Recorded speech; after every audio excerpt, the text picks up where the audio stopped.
Good morning. I'm going to call to order public meeting 242. It's Thursday, May 10th at 10 o'clock. Commissioner Stebbins, we have the minutes, please. Sure.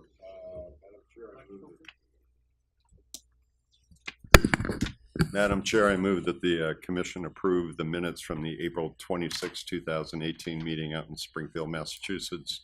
Again, subject to any correction or typographical errors or other non-material matters.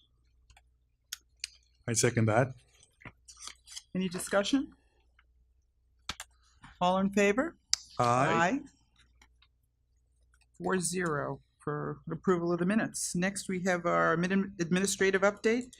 Executive Director Bedrosian. Yes, good morning, Commissioners. Morning. You will note that we don't have a stenographer present today, which means we are doing a remote stenographer, so I would just ask folks to be diligent with having their mics on. So, in terms of an update, a general update, I am planning to have our summer staff meeting sometime in June, so please look forward to that. And that I will try and work with our updated training program that we're going to have our new gaming agents and members of our gaming enforcement unit start here at the end of the month on a training program for the opening of MGM Springfield. So as I said, look forward to that. We also have had, as you know, our racing season has restarted.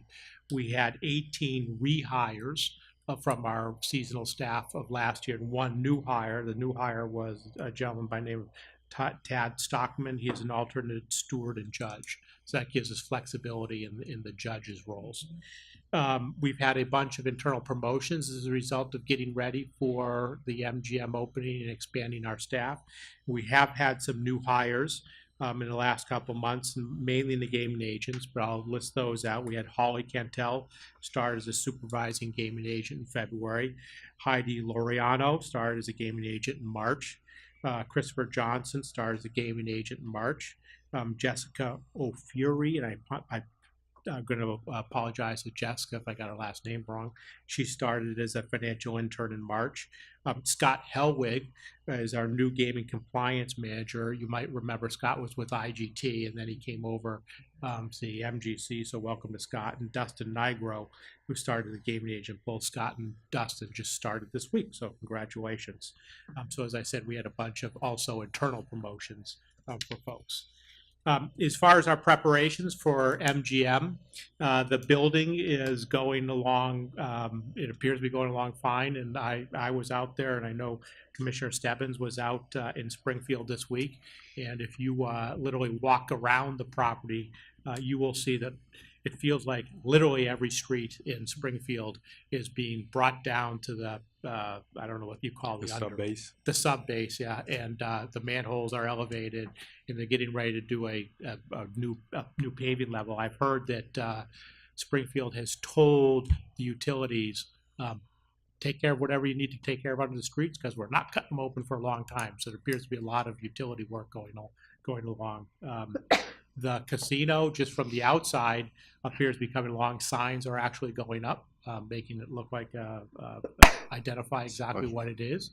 The most important thing we continue to do, obviously, is with our gaming agents who are on premises. We're taking delivery of the slot machines and table games.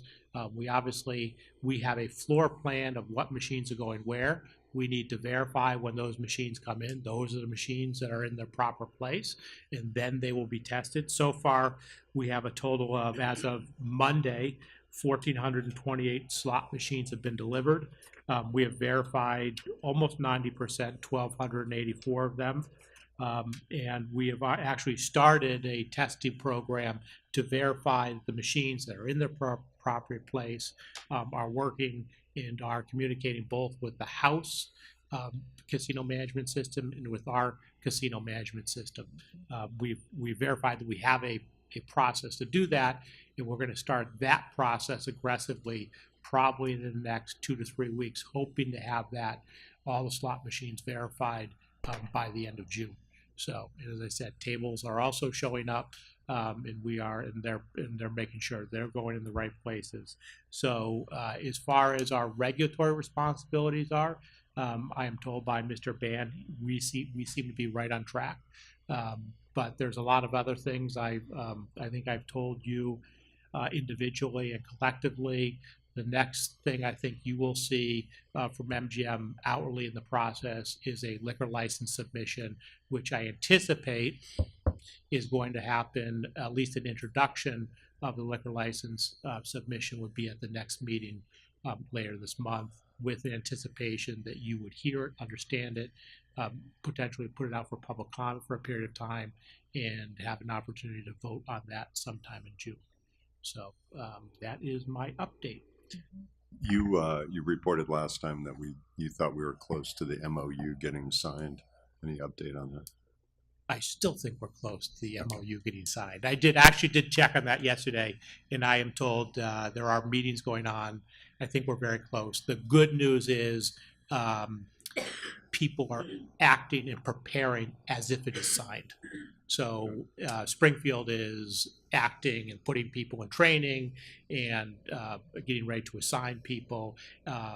Brian Connors has gone out and had a posting, which, for those of you who've been in law enforcement understand, a posting is internally a job application for a specific unit. They've done a posting for the GEU. He's gone out and done applications and talked to people who are interested in the GEU, and he might even have his selection of folks who he wants in the GEU.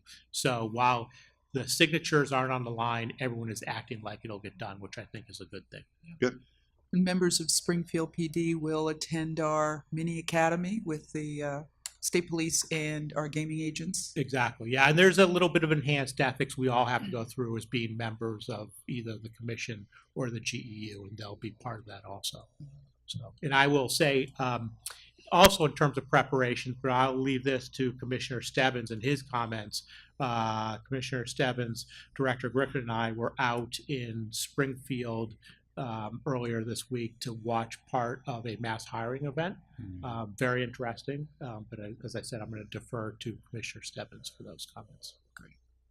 So that's all I have. Thank you. Yeah, thank you. Before I turn it over to Director Van der Linden, I failed to mention that Chairman Crosby is away on business, so he's asked me to chair today's meeting. Director Van der Linden. Great. Good morning, Commissioners. Good morning. Good morning. So I have 3 agenda items for you today. The first one is presenting to you and for vote version 2 of the Responsible Gaming Framework. After that, I will transition over, and we have 2 presentations. One looking at lottery impacts following the opening of Plainridge Park Casino. So we're looking at a 2-year report.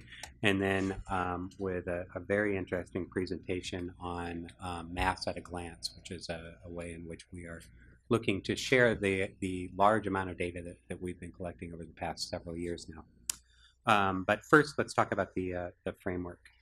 I think that it's safe to say that embedded within the expanded Gaming Act, and certainly within the values of this commission, is a value of promoting responsible gaming. Promoting responsible gaming as a way of mitigating the negative and unintended consequences of introducing casinos to the state of Massachusetts. Also, very early on in the commission's life, we decided to write a framework to articulate what our orientation is towards responsible gaming, namely that responsible gaming is not one-dimensional, that there's many dimensions to this if we truly want to do this in any type of meaningful way. We took into consideration a breadth of information, including what work has been done in other jurisdictions, what research exists, what do experts in this field tell us about responsible gaming, and what should we consider as we move forward, even in the absence of clear and concrete evidence. The summation of that work was the very first version of the Responsible Gaming Framework. it was incredibly helpful to me, I think, and in turn incredibly helpful to the commission as we began to introduce some of the core programs, responsible gaming programs that we have. Whether it's GameSense, whether it's our unique approach to doing voluntary self-exclusion, which was also mandated through the Expanded Gaming Act, up to and including Play My Way. There are many others that are outlined within that original framework that I won't go into greater detail. What was also, I think, really important in that first framework was the recognition that our strategies, that our approach needs to remain flexible. We need to pay attention to what additional evidence is out there as it evolves over time, and that we should consider rewriting that framework. So after 4 years of version 1, we engaged, actually 3 years, it's 4 years now. After 3 years, we recognized that it was time to update the framework to take into consideration such additional evidence that there is. So we went back and began working again with Dr. Jeff Murata, who was a key architect and author in the original framework. We also asked for the assistance of Commissioner Zuniga, Marlene Warner, who's the Executive Director of the Mass Council on Compulsive Gambling, and Teresa Fiore also joined our group in kind of as the steering committee. We looked at what additional evidence, what research has come about to date. We went out and we approached some of the same key stakeholder groups that we did in the first round, including experts in the field, including our gaming licensees. We expanded that and included a community of persons that are recovering from a gambling disorder, and received some pretty phenomenal feedback and support for doing this framework. We also had the advantage of hindsight. What was our experience thus far? Very limited experience, albeit, but our experience thus far in the responsible gaming programs that we have.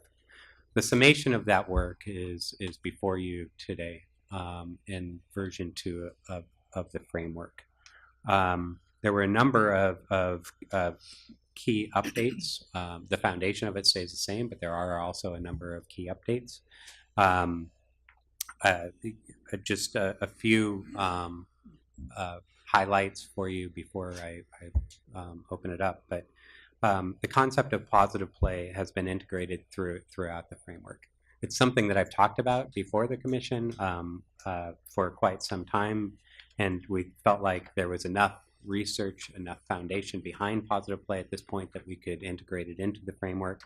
Positive play is basically the concept of let's not necessarily pay attention to what problem gambling looks like, but let's pay attention to what does responsible gaming look like? What are the characteristics of persons who gamble, but gamble without any negative consequences associated with it? And let's try to promote that through our different strategies that we've employed. We integrated this concept of a stepped care approach as a guiding principle. A stepped care approach says not every person who gambles is the same, and that we need to adapt our strategies and the way that we communicate with individuals differently depending on what their needs are. Perhaps it's providing information about how slot machines work, so they can make an informed choice about how they gamble. Perhaps it's making sure that they have options presented to them because they've gambled to a point where they have experienced a number of negative consequences, and so that we need to provide them with those options. All of which I feel like we've been able to develop a range of different strategies through this framework, and especially through our GameSense program that is able to accommodate these sort of wide and varying needs of the gambling landscape in Massachusetts.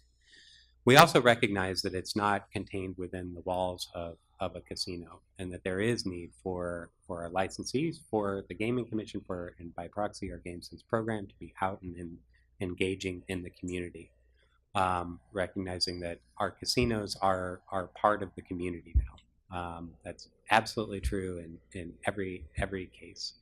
Springfield is a perfect example of a casino that has become part of the community. And so, what is the role of our licensees in engaging and being a part of that community beyond just simply receiving the license and being out there? So, we provided a specific strategy and some guidance in that area as well. I want to be clear that this is not all parts of the framework or regulation. Again, it is an orientation towards of the Gaming Commission. This should reflect our orientation towards responsible gaming. Certainly, some pieces of this have been promulgated into regulation. There are financial components of this that have been promulgated into regulation. There are obviously the voluntary self-exclusion program has been promulgated into regulation.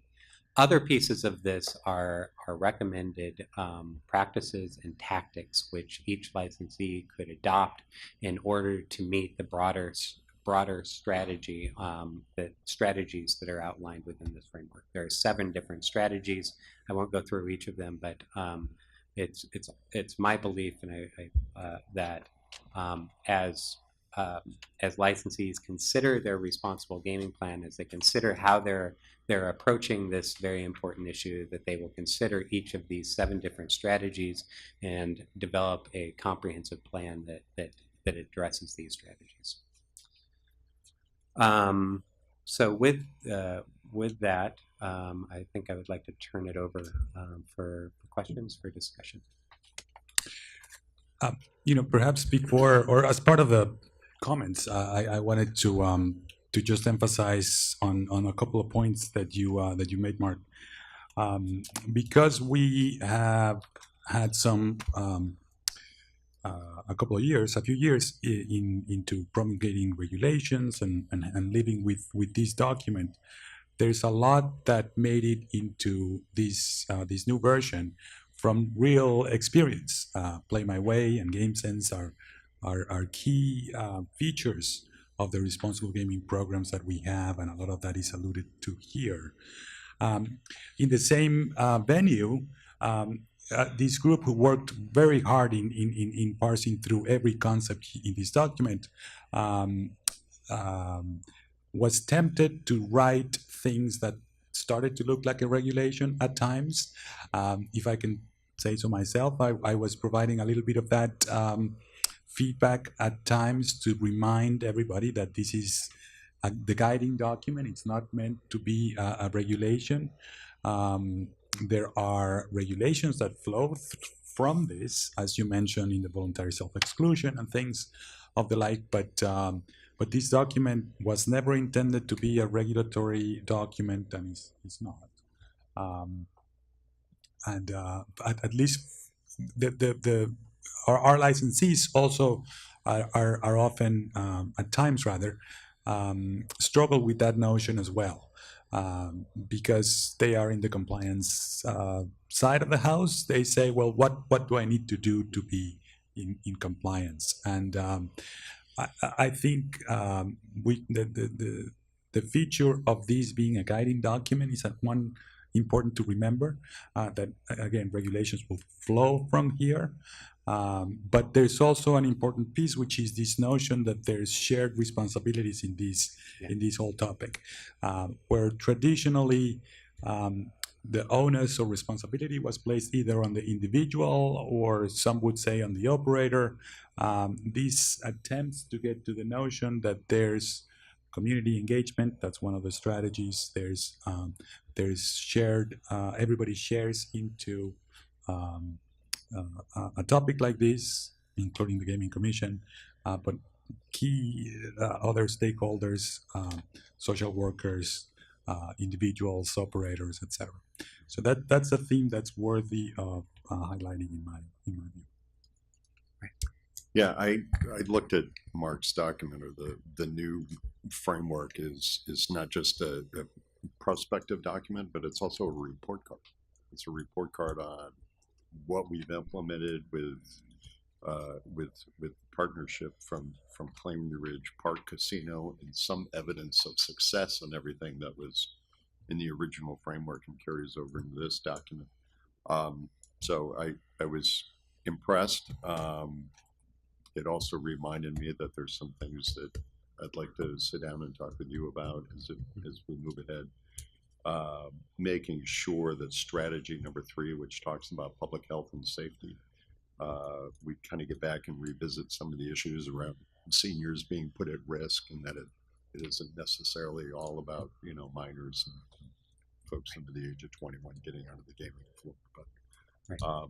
that said, I think you and the team did a great job, and again, it builds on everything you looked for in the first framework, and again, I think that's some great kind of report card elements that show we're on a successful path. And a lot of that's attributable to you and Teresa and Marlene and her team. So, Thank you. sport. Yeah, I just want to, I agree with all of that. And, you know, I just found this document to be really positive. I love the format, the new format. I think you read it and you get a sense of everyone working together to keep it safe, to keep it secure, to keep it fun, to play responsibly, positive play. I thought that was I love the word positive in there. When you read this document, although you're giving clear ideas of what should be happening and what some of the you know, things to be cautious of, it's done in a very positive way. So I just thought that was and there's lots of regulatory approaches that don't do that are really scolding as opposed to let's all share this responsibility. And I thought your comment about the licensee, how do I comply? This is more, how do we work together? How do we engage the public? And it's really a very interesting approach, and I think the right approach to take. So really good work. Thank you. Thank you. Yeah, there's another thing that I also wanted to highlight. I forget if you did it or in your introductory remarks, but one of the precautionary approach. Traditionally, the industry has struggled with implementing strategies because of lack of evidence towards their effectiveness. But in this, you know, there's a shift, if you will, in this notion embedded in this document. That where we know that the activity can be harmful to at least some people, we should look at strategies that intuitively make sense to proceed with and proceed with caution. And that's the whole notion of the precautionary approach. It's very important to recognize that we will evaluate those strategies. And we've been doing that in everything we've implemented under that rubric. And that's a key principle that I think also dictates a lot of what we do in the responsible gaming. Can I say one other point that I think Enrique, you started talking about this is the shared responsibility, and that this hasn't been fully promulgated into regulation, and I think for a very good reason.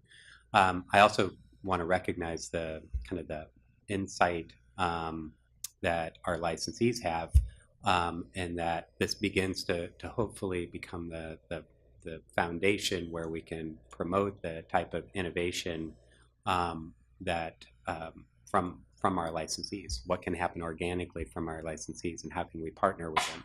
But this isn't completely comprehensive by any stretch of the imagination. There's so many different directions that we could go based under the umbrella of these 7 different strategies. So let's do that. Let's, in fact, Play My Way is a perfect example. We chose not to promulgate that into a regulation, but instead work through partnership, structured partnership with our licensees.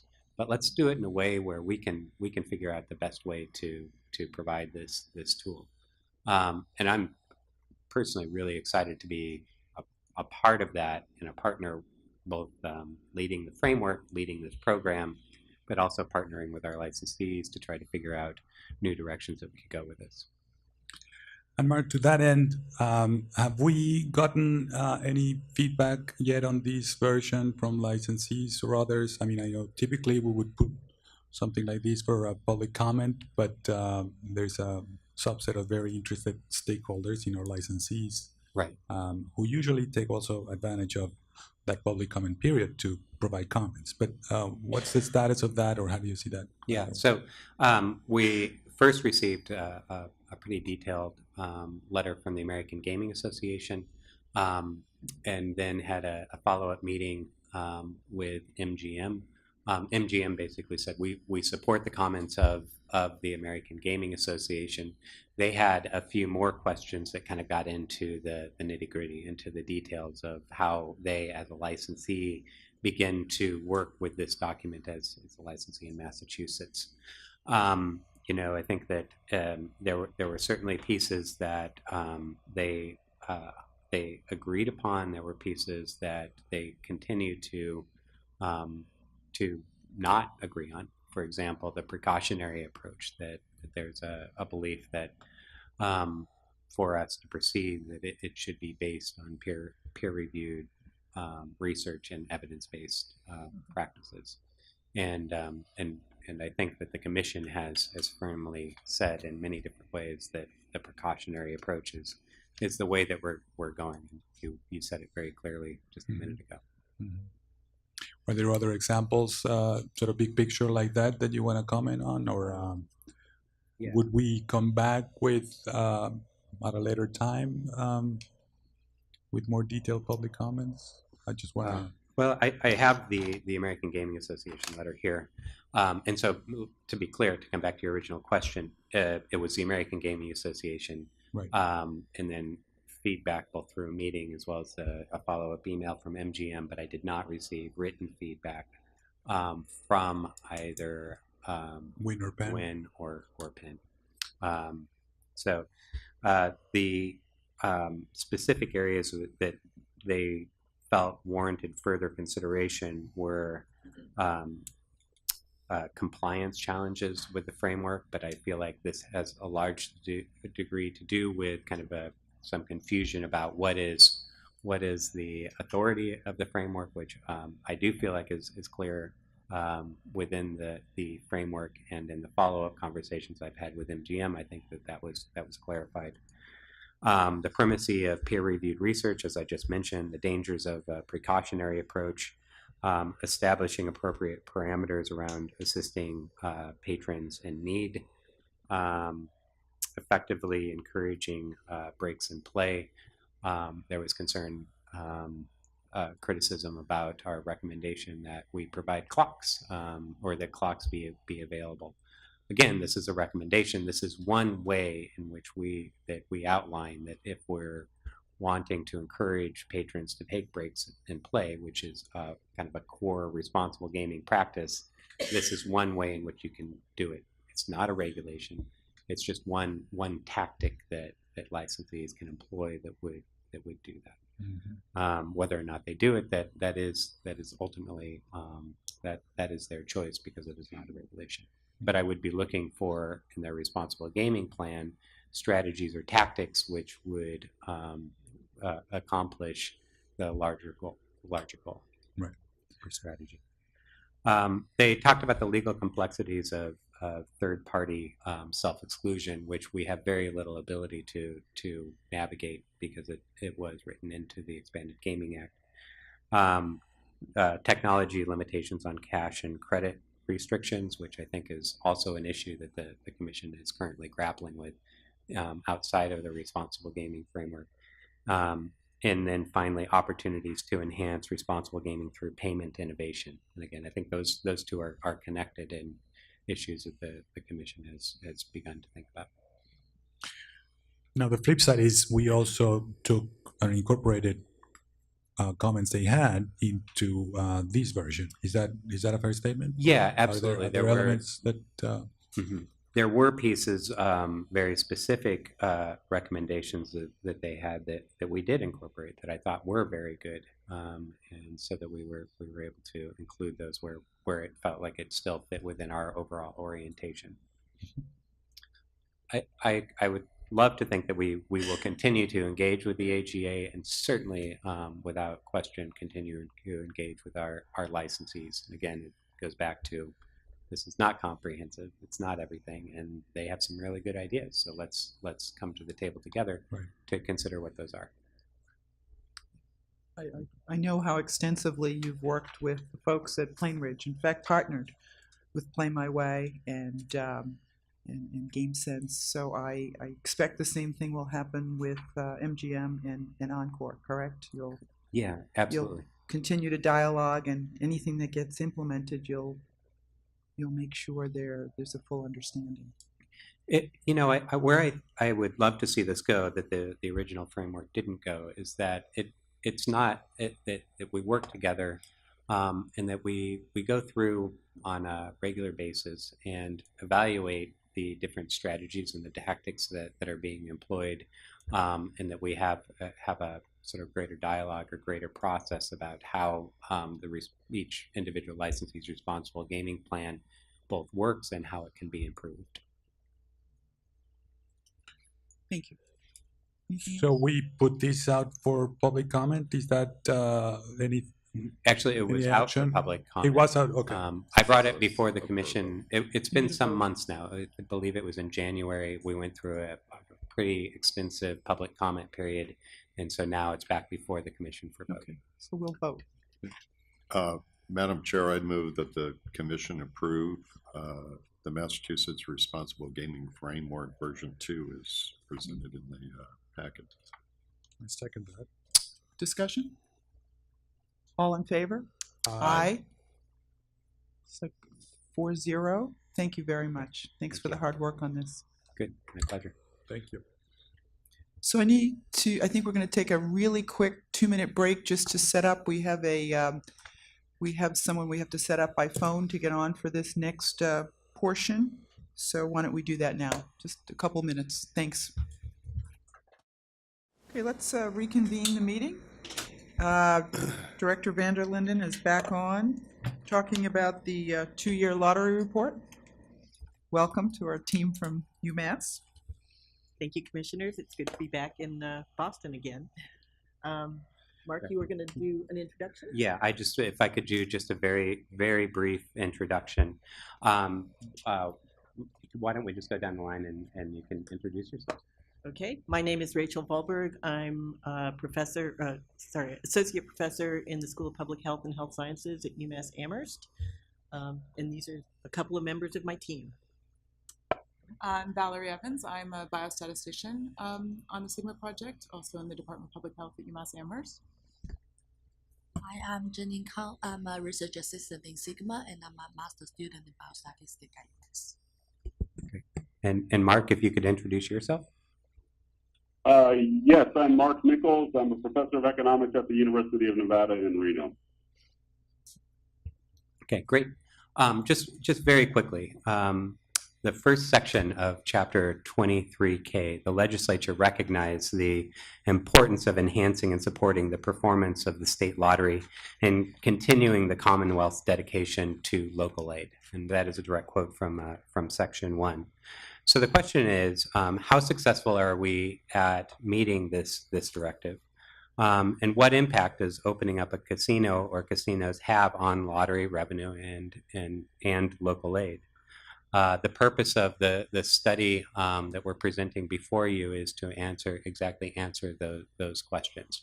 We've been directed to do this by the legislature, a very high priority. And so we've incorporated as a key deliverable within our research agenda through the Sigma project, a study that examines the impact of Plain Ridge Park Casino on lottery revenues and sales and local aid. So with that, I'll turn it over to Drs. Volberg and Nichols.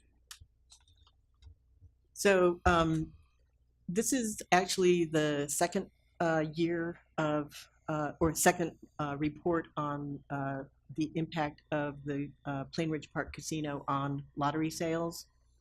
And I am here to advance the slides while Mark Nichols presents the work that he did. And the reason that Mark is not here in person is because he's actually coming out to our annual meeting in a couple of weeks. And I'm going to just mention, Mark, that you happen to be 6'8", and so folding you into a plane twice in 2 weeks was not deemed advisable.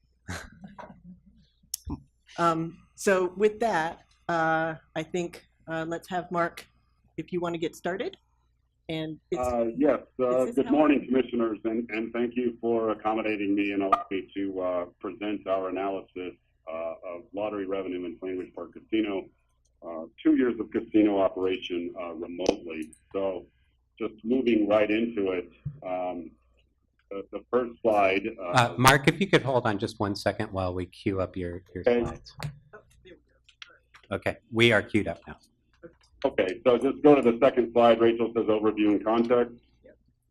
Okay, so again, the focus will be on the impact that Plainridge Park Casino has had on lottery for the first 2 years of operation.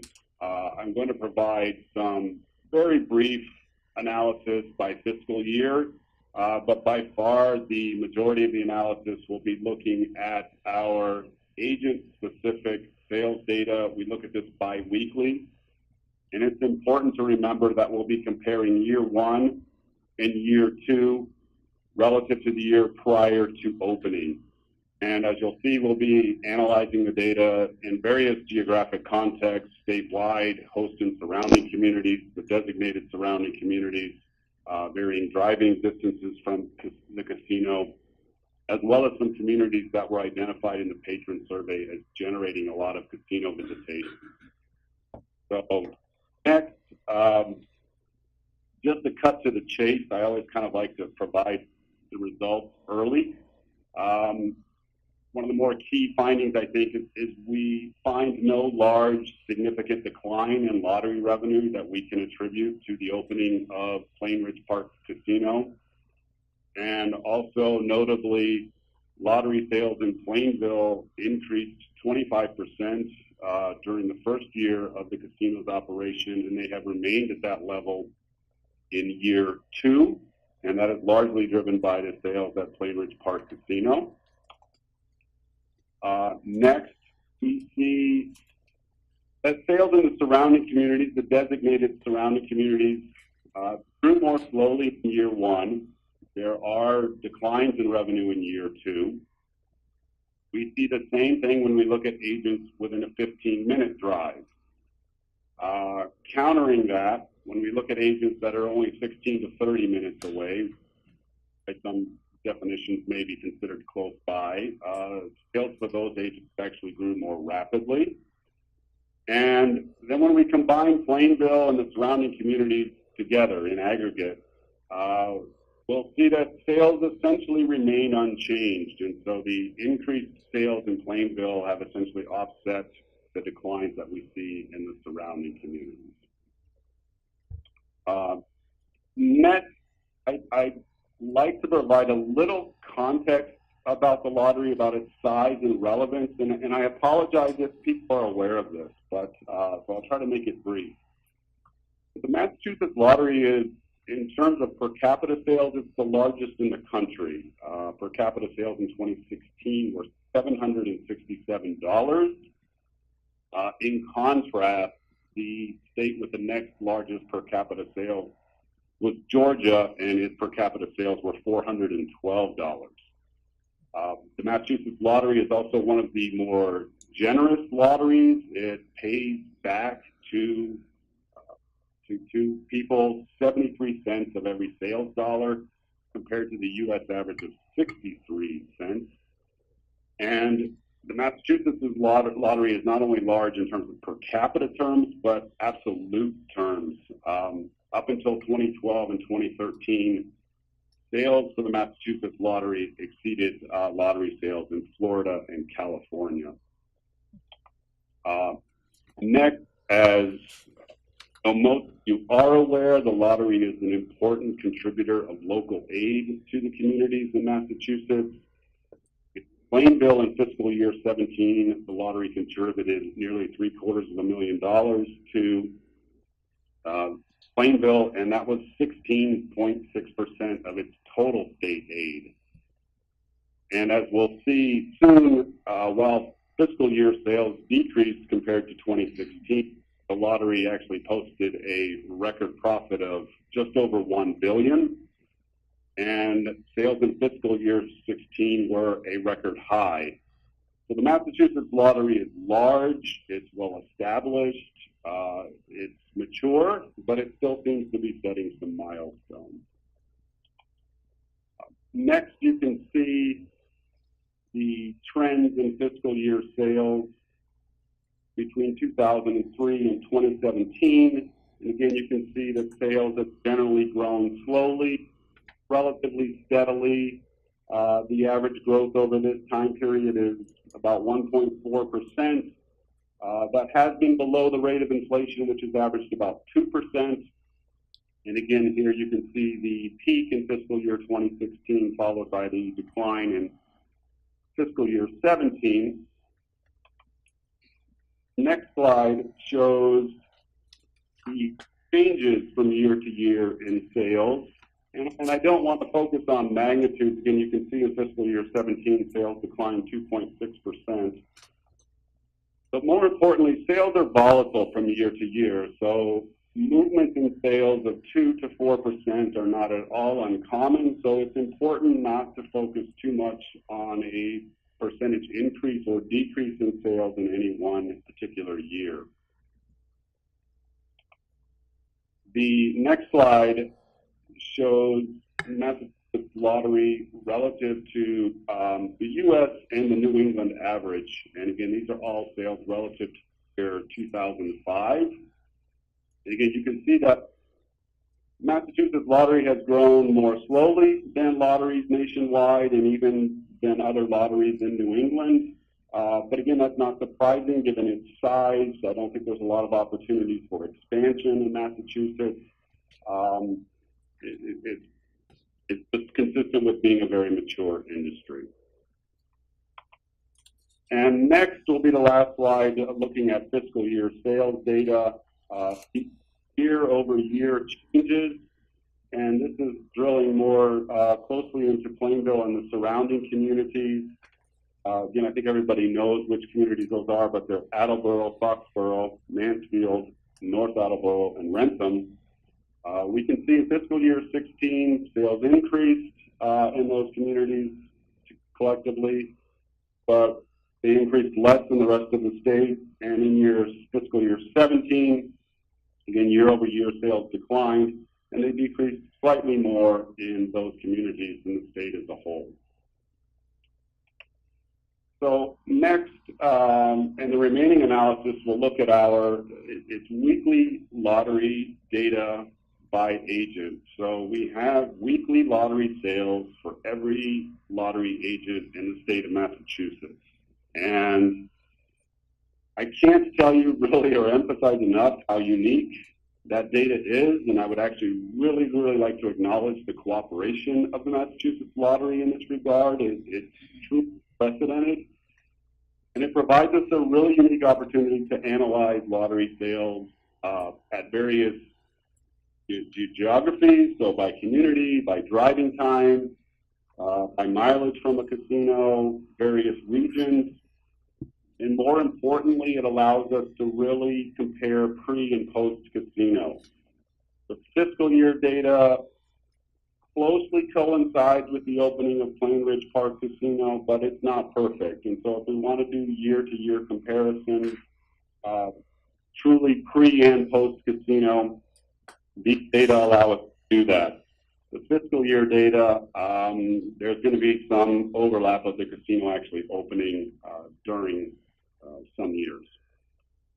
So next slide shows the change in Plainville and the surrounding communities. Again, keep in mind this is compared to the year prior to the casino opening. And the thing that I think stands out dramatically in this slide is if you look at percentage change in Plainville, sales in year one increased by 25% in Plainville, and they've remained at that level in year two. The surrounding communities is a bit more of a mixed story.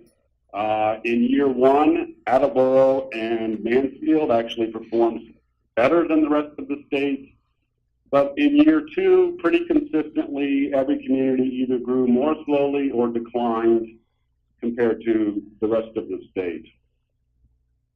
And the next slide shows us in a little different context. This is just aggregate total sales in the year prior to the casino opening, the first year after its opening, and the second year after opening. And when we look at the surrounding communities combined, you can see in the first year of operation, sales grew 3.6% versus roughly 5.2% for the state. And in the second year of operation, collectively, they declined by 1.5% versus a 2.8% increase compared to the year prior to opening for the state as a whole. The next slide, however, combines both Plainville and the surrounding communities. And you can see the story changes a little bit. In the first year of operation, sales grew slightly higher than the rest of the state. But by year two, sales are essentially flat. They increased only 0.74% versus, again, a 2.8% increase in statewide sales. So in the second year of operation, what we've seen is the increased sales in Plainville have essentially been enough to offset the declines that have occurred in the surrounding communities, but they've not quite been enough to keep up with growth in the rest of the state. The next slide shows some different cities in the surrounding communities. So there was a patron survey that the Signal Project conducted, and in that survey, we discovered which communities people were coming from. Plainville and the surrounding communities were popular communities as well, but these communities, ones that were identified, the top 5 communities generating visitation. And again, you can kind of see a very, very mixed pattern. I don't want to go into like specific numbers, but Fall River and Taunton, for example, in year one grew more rapidly in the state. But in year two, all of these communities are relatively underperforming compared to the state. And the next slide, again, just shows the changes in total sales. But these combined collectively, we can see that in year one, the patron origination cities grew roughly at the same rate as the state. But in the second year of operation, they've essentially remained flat, very similar to the surrounding communities. They actually declined by less than 0.1%. And the next slide shows sales by drive time. And again, there's just a little kind of bit of repetition here in terms of the story. You see year one, sales growth was slightly below the state. And in year two, sales for agents within a 15-minute drive actually declined. But when we look at, again, sales for 16 to 30 minutes away, we can see sales growth in those communities actually exceeded the state average. Next, we conduct a regional analysis, and the map there shows the various regions that were identified by the Donahue Institute. These regions coincide with the REMI analysis, which is the Regional Economic Modeling Impact model that the economic impact of the lottery. And the reason this is important, the patron survey, I believe, identified the Metro Boston and Southeast regions as generating 85% of the recaptured dollars coming back into Massachusetts. So we wanted to examine what happened for sales in those regions. The next slide shows just the sort of trends of lottery sales for these regions, for the whole Metro Boston and Southeast regions. Again, you can see they very much track one another. Perhaps not surprising given that a lot of the population lives in that part of the state. The next slide shows 2 different regions, and while it's not germane to the current study, I found it interesting in its contrast. So it shows the state relative to the Berkshires and the Pioneer Valley. And the Pioneer Valley has generally performed better than the state in terms of lottery sales growth. And that'll be interesting going forward when MGM Springfield opens up to see what happens in that region. And the Berkshires region has generally underperformed compared to the state, particularly beginning in 2012, where sales seem to flatten out notably compared to the state. And the next slide again shows sales growth in these regions. Again, no real detectable pattern of sales declining in Metro Boston or the Southeast, which again is generating a lot of the casino visitation. And indeed, sales in the Southeast actually performed slightly better in both years compared to the state. Remember, the state grew 5.2% and 2.81% respectively in years 1 and 2. And the next slide just again kind of shows trend analysis and some dynamics of sales for Plainville, the surrounding communities, and the rest of the state. Again, just kind of re-emphasizing what was shown earlier, you can see that the sales in Plainville increase. They stay at that level. The green line jumps up above the state average. Again, these sales are all relative to the 2-week period prior to the casino opening. The surrounding communities pretty much maintain track with the rest of the state.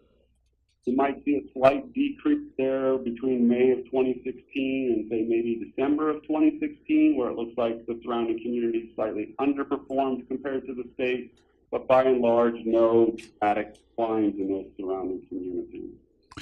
Mark, I had a question on that chart, on the next chart. The y-axis shows a ratio of relative sales. Can you just explain that? Oh, yes, I apologize. So because we're comparing regions of such different magnitudes, so I'm comparing Plainville with the rest of Massachusetts, for example. What I did is relative sales are sales relative to the 2-week period prior to the casino opening. And so I essentially just took sales in each period and divided it by the sales in that 2-week period prior to the casino opening. So for that period, relative sales equal 1 for everybody because everybody was equal to their sales. And so numbers greater than 1 show that sales have increased compared to the year prior to opening. Numbers less than 1 show that sales have declined relative to the period prior to opening. All right. The next slide just separates out Plainridge Park Casino, and again, there's no disclosure of actual sales here because again, sales are all relative to the year prior to opening, but it's very obvious the dramatic increase in lottery sales that occurred following the opening of the casino. And to my knowledge, Massachusetts is unique in certainly requiring, but actually having lottery outlets in casinos. And you can see in this graph, certainly sales at that for that have increased dramatically. The sort of yellowish line there is the rest of Plainville, excluding Plainridge Park. And again, you just notice no real noticeable dramatic decline. So next, to conclude, again, there's no real clear evidence of any significant decline in lottery revenue that we can attribute to Plainridge Park Casino. It grew, lottery revenue at Plainridge Park grew significantly, 25% in year 1. It's maintained and stayed at that level in year 2. Sales in the surrounding communities grew more slowly in year 1. They did decline in year 2. The same is true for agents within a 15-minute drive of the casino, and that includes sales at the casino. Next, if we look at sales in Plainville and the surrounding communities combined, Essentially what we see is that the gains in Plainville have been sufficient to offset declines in the surrounding communities. And together, those have left sales essentially unchanged. They haven't quite matched the rest of the state, but in the report that we submitted, we see that those differences aren't statistically significant. And again, when we look at something like agents for within a 16 to 30 minute drive, we actually see those agents performing better. And so if we were seeing negative impacts, I think we would see a more widespread, noticeable decline in sales, and we're just not seeing that. Next, just to further conclude, it's important to recognize that even though this is 2 years of data, I would still consider it a short-term impact, just given the volatility in sales. They do tend to fluctuate week to week, year to year. So these results may change over time. And they may definitely be very different for casinos in Springfield and Everett. Those will be of a much different scale than we see in Plainville. So I don't think we can necessarily project these conclusions on those casinos, which leads to the next slide, which is future analysis. Obviously, we'll continue to analyze the impacts of Plainridge Park Casino, but with the opening of MGM Springfield, it'll be a great opportunity to see what happens when the second casino and a more traditional, if you will, more resort-based casino opens. And we're going to have very, very nice pre-casino data. We'll have at least 3 years of agent-specific pre-casino data. So we look forward to looking at that. Again, we'll continue to look at various geographies, host and surrounding communities. And I'm hoping that we can combine it further with a patron survey to better understand where people are coming from, visit these casinos, and in particular, I'd like to actually ask some questions about whether their lottery expenditures have actually changed, because we really don't know what individual people are doing. We just know what's happening sales overall. And so with that, I thank everybody for your attention, and I'm happy to entertain any questions. Questions? I just had one question about how you determine how far you can get in 15 minutes or 16 to 30, given that it can change dramatically, maybe not so much in Plainville, but going forward. So do you do that at a set time and then just stick statically to that driving time in terms of how far out you get from the casino? So was the question, how do we determine The 15? driving time can fluctuate wildly depending on when you do it. And so do you pick one static time to get 15 minutes out or 16 to 30 minute drive time out and then stick with that for the analysis? Yes, that's true. Tom from the Donahue Institute did the driving time, and it does vary. I believe he used a Google application to determine that. I do think it actually determines traffic at the time, but you are correct that it would depend on the day and the time that you did that. And so there could be some fluctuations within 15 to 30 minutes. Now, I mean, we're sort of determining it based on one particular time period. So, I mean, we're comparing the same agents year to year. We're not updating the agents that are within a 15-minute drive year to year. So it's all based on the first year. But that's also why we look at other regions, because the drive time is just one indicator. We have mileage as well. We haven't looked at mileage, but we certainly could. So we try to look at it from as many angles as we can, but that is certainly a fair criticism of driving time. It depends on what day you're looking at. It depends on what time you're looking at, and that could change who is considered in that radius. Okay. Dr. Nichols, this is Gail Cameron. I had a question. Early in your presentation under lottery size and relevance, you mentioned that the sales have decreased in FY17, but total profit increased. and there was a record, 1.039 billion. Did you have a further explanation for that statement as to exactly what happened there? I cannot answer that question. If Commissioner Sweeney or if Director Sweeney were there, he probably could tell you that. How they managed that, I do not know. But even though sales were down, they did manage a record profit.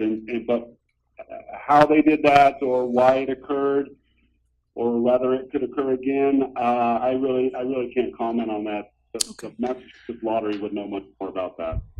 Let me take a stab at it. And by the way, Director Sweeney is here in the audience. I'm not sure that he was prepared to speak. He's welcome to. But let me take a stab at that. There's a number of factors, like in any operator. Cost-cutting measures could be one. Payout ratio would obviously be one that would affect the profitability, as well as any other measures, like any other operator, being efficient with cost and what have you. Great. One last point, Dr. Nichols. So you don't feel like this is an indicator of future casinos, mostly because of the size? You just don't feel like you can make any prediction at all as to what will happen in Springfield and Everett. Is that right? Yeah, that's right. I think the Springfield and Everett casinos will actually draw a lot more visitors because there'll be more entertainment options. Generally speaking, slot parlors and resort casinos tend to draw a little bit different demographic. People may be going to the resort casinos for other amenities. Gambling may be certainly one of the factors that causes people to visit, but it may not be the only factor. And so, it's very possible that lottery sales for those agents in those casinos may do better than Plainridge Park. But whether you have more people spending money there and whether that leaves less money for lottery and what the impact is going to be is really difficult to say, because a casino like Plainridge Park Casino is going to be much different than the others. The others are going to draw people from a wider area, hopefully from out of state as well. And so I don't feel comfortable saying that these conclusions will carry forward to the other casinos. Okay, thank you. Yeah, I think the out of area is key. Just in Springfield, we know from the market area that they're going to draw. It's significantly from the Hartford area, as well as the Anchor might draw international players. I did want to ask or make a point in the form of a question, Mark, one that I know Director Sweeney has made, I believe, to you in the past. And just to frame the comment, I'm looking specifically at the slide that has the relative sales, the ones that I asked you a question on. And either one, the one on Plainridge or the one that shows the state and the surrounding communities, is it possible that there is enough variability here in these sales numbers, attributable to the confines of a very mature lottery? Is it possible that we're observing things like the Powerball or the weather, changes in the weather? Director Sweeney has made the point that simply a merger of operators, an acquisition by one operator of others, where they present the product in a different way, may be at play here in some capacity. Do you want to comment on any of that relative to these two graphs, or the overall notion of the variability that we see? Yeah, so it's one thing I discovered is that when I look at the weekly sales data by agent, there is a lot of volatility, and so the slides that you refer to showing the relative sales, you can see week to week how they tend to jump. And I've noticed something I've identified where there was a large Powerball jackpot where you see a large spike. But in working with the lottery, one thing that we have learned is that there are a lot of reasons that sales may change. Stores may close to remodel. New owners may take over. You can have a lot of turnover in employees, and so lottery sales are actually very subject to that. And one thing that I didn't put in the report, but I have looked at because I was just curious, is you do see some openings and closings of lottery agents. I assume they're closings. In other words, in some years they just don't have sales. But over this time, there was actually an increase in the number of agents selling lottery tickets in these areas. Not a dramatic increase, but there was an increase. And some lottery agents, you see their sales increasing in both years. It's about a third of them, actually. About a third of the lottery agents experienced declines in both years, and about a third were mixed. And so I think that's just a lot of the variation that you refer to. It may be that there's changes that are occurring there. It could be construction. It could be weather. It could be a change in ownership. It could be a remodeling of a store that we're just not aware of. And so that's why I say also, too, these are kind of considered short-term impacts. And we really just, if there was one sort of root cause that was influencing something, I think we would see it more widespread and universal, and there's just not a lot of evidence for that. Yeah, thank you for that. So to that end, is it worthwhile to compare the pre and post casino to not just figures, not just to the first or to that 2-week period prior to the opening, but more to a historical, I guess, normalized number, either by the group of operators, retailers within the drive time or overall throughout the state? Would that make any sense? Yeah, that would certainly be nice. And the nice thing going forward is, at least for Springfield, we're going to have kind of 3 years of sort of pre-casino, perhaps more normalized data. Some construction may influence some of that, the casino construction, but we'll at least have more observations of these kind of weekly agent-specific sales data. For Plain Ridge Park, we only had a single year. All right. Thank you. Yeah, I think it's going to be interesting, Mark, as you pointed out, looking at some of these fluctuations just based on, I mean, all of our licensees will have lottery agreements, but location is different. Access to other lottery retail establishments is going to be different in Springfield. You have several places in downtown Springfield that sell, so you're going to be able to drill deeper into the numbers, whereas Plain Ridge, you go, you park, you drive off site, you're not walking to and from. But interesting data to watch, and hopefully overall it won't have a negative impact on the lottery, but I certainly can foresee in Springfield might have an impact on some of the local agents or convenience stores that are selling product as well. One Yes, last, and that's the nice fact about the data that we have, is we can actually look at that. And one other thing that I didn't mention earlier, if you saw a pretty noticeable decline in year 2 in Foxborough, and I looked into why that might have been, and there was a well-established business, I won't name it, but that had been open for many, many years, and it was actually a relatively productive lottery agent. It had a big sales, and it closed, and it even made local headlines in the area. So things like that can happen, and so having this agent level data really does allow us to drill down and kind of get an idea of what's going on. And again, I really have to thank the lottery for providing this, because it's really unprecedented that they provide that level of detailed data to anyone. Yeah, let me make a point about that. I do want to thank the lottery. Director Sweeney is here. He's been cooperating with this effort and many others that we have here as well for now 3 years, I think, and that has been really helpful to this effort. So thank you. Dr. Nichols, is this the most comprehensive study you've been able to to be involved with as far as the direct impact of casinos on a lottery? Absolutely.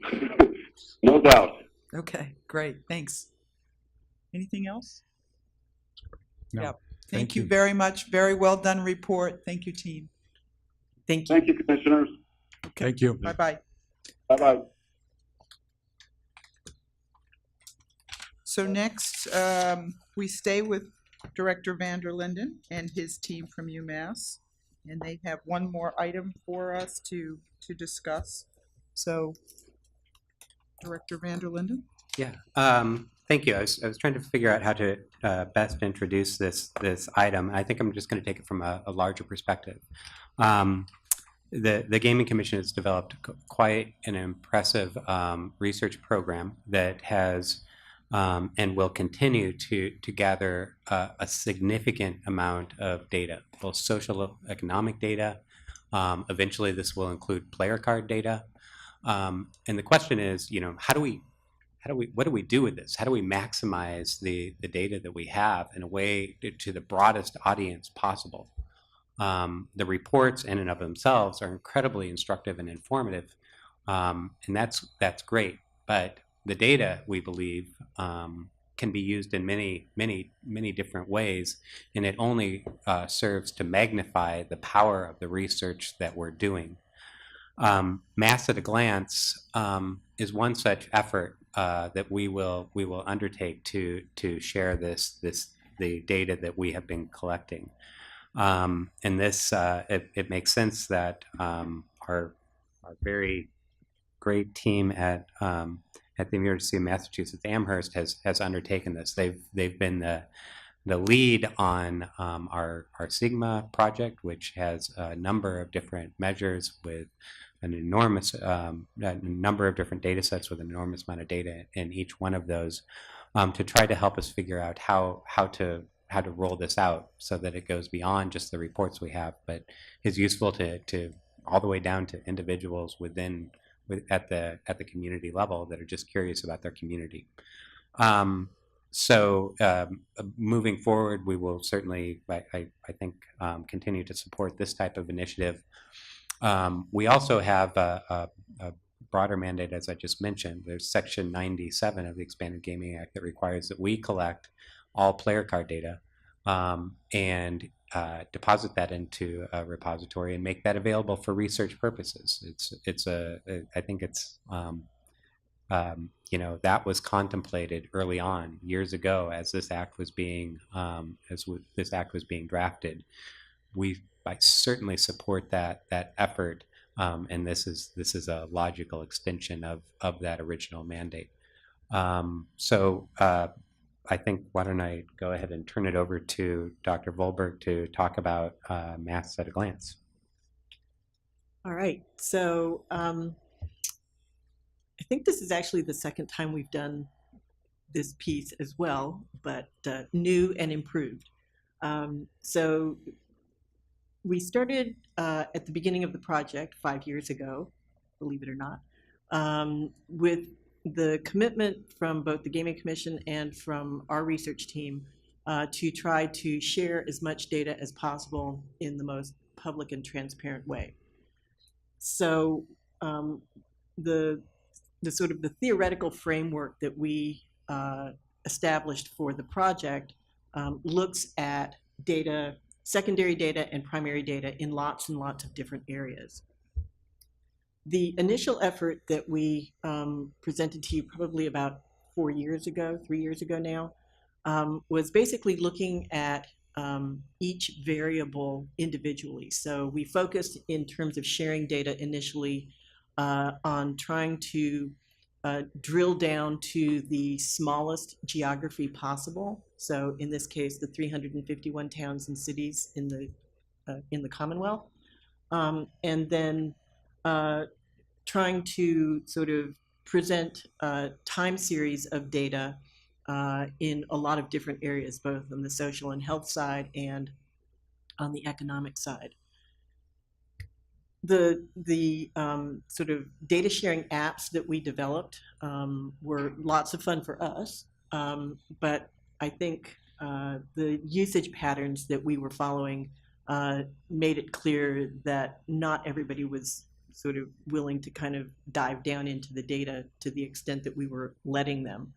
And so this presentation that Valerie's going to give is actually an effort that we've had underway for about a year now to try to sort of take a step up and make the data much more user-friendly so that people can kind of do that exploration without kind of instantly ending up in a flood of numbers. So with that, I'm going to turn it over to Valerie. Thank you, Rachel. Thank you, Director Van der Linden. Good morning, Commissioners. Good morning. I'm very happy to be here. Very excited to introduce this new application that we've been working on. I'm going to walk through the functionality of this application with you this morning. I'm not going to talk about any of the data. That will be for the users to explore on their own. The link to this new application will be published on the Sigma website after my presentation. So thank you, Alyssa. She's back in She's back in the office. And if I just made that, we'll also explore ways in which we can link it through our homepage, through the research agenda page of the massgaming.com site. First, I'd like to give some acknowledgements. The research assistants that we've had on the Sigma project since the beginning, as Rachel mentioned, started working with these web applications and secondary data. And I would like to specifically call out Shining, who has been the force behind this particular application.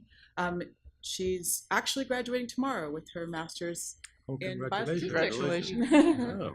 Yep, so we're sad to lose her, but we are very grateful for the work that she's done on this project. I'd also like to thank the Sigma team, to call out a few people, of course Rachel being the principal investigator, and Amanda and Martha were the initial, they started the initial investigation into these web applications using secondary data, and we've built from their initial work to where we are today. So,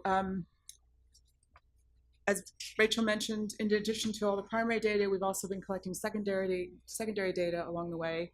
And this is the data page from the Sigma website, which the link to the application that I'm going to talk about today will be up after this presentation. So prior to this, there were, as Rachel mentioned, individual applications for a bunch of different social, economic, and demographic variables. And we've taken this to compile this new application, which incorporates data from all of these different areas in one user-friendly platform. So that's what I'm going to be walking you through today. And there's the link to our data page from our website. Don't go there yet. Don't go there yet. No. Okay, this is the landing page for the new application. If you're familiar with the original individual applications, which I'll actually get to in a little bit, they have quite a different layout. This will be able to provide multiple data points on one page. So how I'm going to walk you through this is we're going to start on the left sidebar, and I'm going to walk you through each of the elements on that side one at a time, and then we'll move to the middle where the individual plots are located. So the first thing you'll come across at the top of the page is this button, which you can click, which says how to use this application. Clicking on it will provide you with a information box, which will lead you through how you can use this application. First, you can choose a municipality or multiple municipalities, and then you can choose a comparison, and then you can choose the data that you choose to visualize. And I'm going to walk you through each of these steps now. So the first thing down the left sidebar, you can choose a municipality. So by clicking on this drop-down menu, you will be able to either, you can type in, start typing a name, or you can choose from the drop-down menu. And this has all 351 municipalities in Massachusetts listed. and you can add as many or as few as you wish. Just you should note that the more municipalities you add, the more lines there will be on the plot, and yeah, you'll see the effect of that. So the next thing you can do is you can choose a comparison, and we have options for county level comparisons, Massachusetts level, or US level. And all of these are subject to availability. Some of the data might not have the US level or Massachusetts level for some reason, but that'll become obvious as you go through the data. If it's not available, it's not available. But you can choose as many or as few of these as you want as well, and the plots will automatically populate with your selection. And then you are able to choose the data that you wish to visualize. Right now we have 3 different tabs, demographic, social, and economic. And then at the bottom, well, further down, there are, we decided to have these pop-up windows for the demographic data. So if you're exploring the social or the economic data and you are wondering, oh, I wonder what the age distribution is, in these economic variables I'm looking at, you click on one of these and it will pull up a plot of exactly the municipalities and the selections that you've made and show you that demographic data. So you don't need to click back and forth back to the demographic page. You can just pop it up right, and then if you click away, it'll disappear. Continuing down the left sidebar, you'll come to a drop-down menu called Full Individual Apps. These are the applications that Rachel was referring to that have been built throughout the project from the beginning, I think starting in 2014. So each of these has their own application, which has lots of other data that can be explored. And so we have a link on this application, so you can go directly to one of those. If you're interested in a particular data set, you can go directly to that and explore that in much greater detail. Well, I'm actually, later on, I'm gonna actually go through one of the individual applications so you can see what the difference is between this application and the individual ones. We also have a drop-down menu of all the data sources that we've used. So when you're going through the application and you want to find out where we got this data from, this is all publicly available secondary data right now that's built into this application. So you can feel free to explore the original data sets that we've used to create this. And then at the bottom of the left-hand side, we have a survey. We appreciate comments and feedback, so please feel free. And we also have all of the coding behind this application available on GitHub, which is a publicly available repository for coding. So that's, if any other researchers wanted to utilize this template for their own work, they can go and see the code that we use to create it. And could they copy it? Yeah, yeah. They won't have the data sets. They would have to build their own data sets to put into it. But yeah, they can copy the template. It's all available. Mm-hmm. And then I wanted to give a final. I don't like giving away things for free, but I know that's that's part of the process here. Being well, the code that was used to create this is through R, which is a publicly available open source platform. So yeah, that's good. Then we got it for free. Yeah.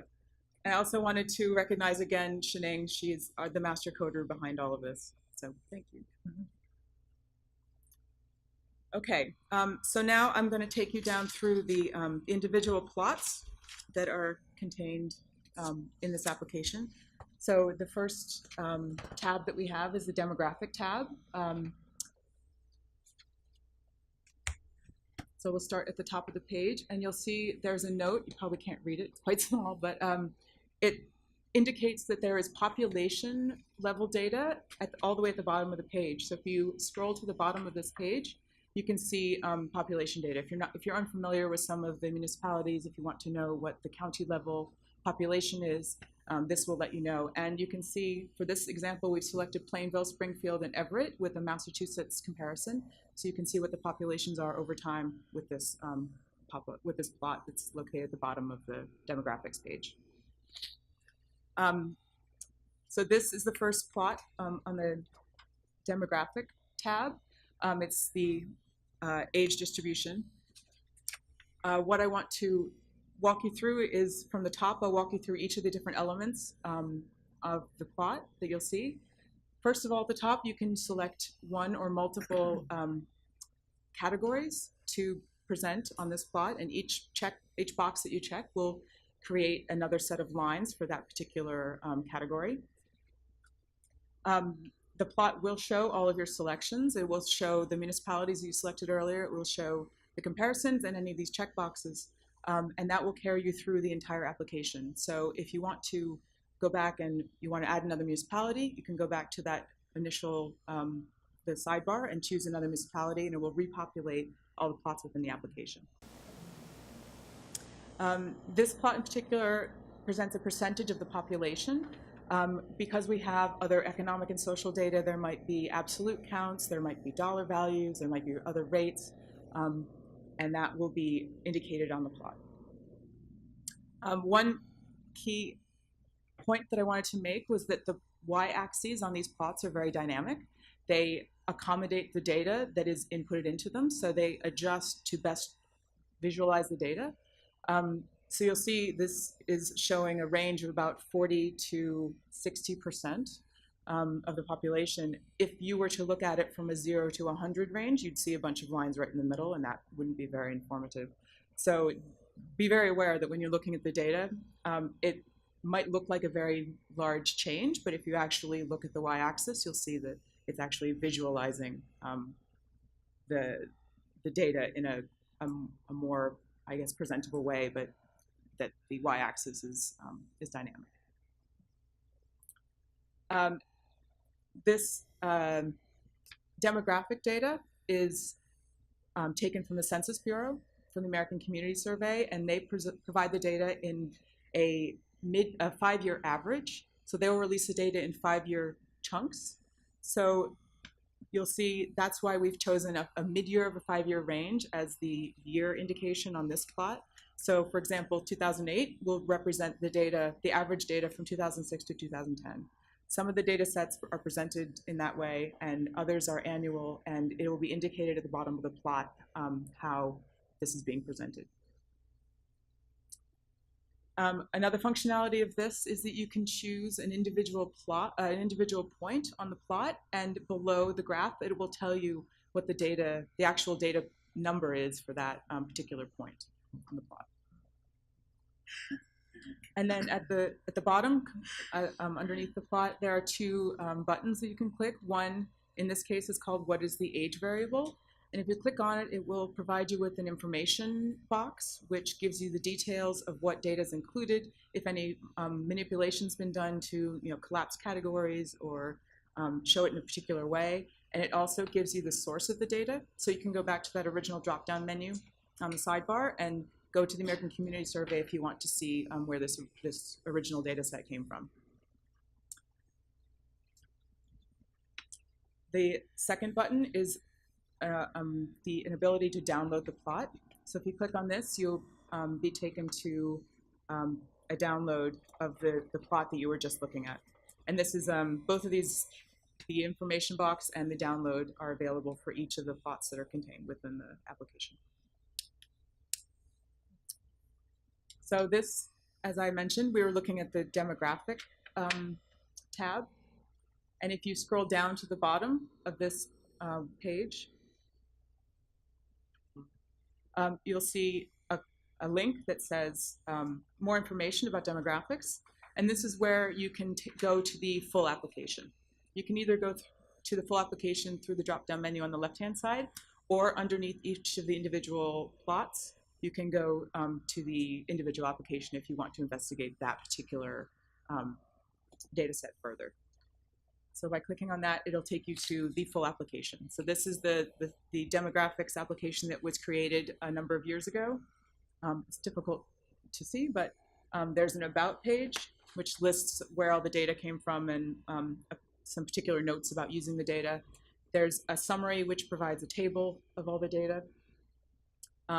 There is a way, visualization, selections. There, in this case, it's a plot, and on the left-hand side, you can make your selections of the different kinds of data to explore. This The full applications also have a map, which you can choose a geographic. You can make a geographic selection in this way by clicking on a particular municipality, in this case. And then it gives a more information about basically the info box for the plots on the mass at a glance application have summarized the data that's contained in this on this page. So the current demographic data that we have available through the mass at a glance application, but also full applications are age, race, gender, ethnicity, and population. We also have the social tab on the mass at a glance application. And these are the current social data that we have available. And as I mentioned, each of these has a full application that you can also explore to take you more deeply into investigating these particular data sets. And then the economic data. This is the current economic data that we have available. And this is back to the Sigma data webpage. All of the individual apps are also available through the data page. On the left-hand side, you can see the three labels, demographic, economic, and social. By clicking on those, you can get to the full applications. We will have the link available to the mass at a glance in this location after the presentation. So I want to thank you for letting me present this today. And I'll ask for any questions or comments.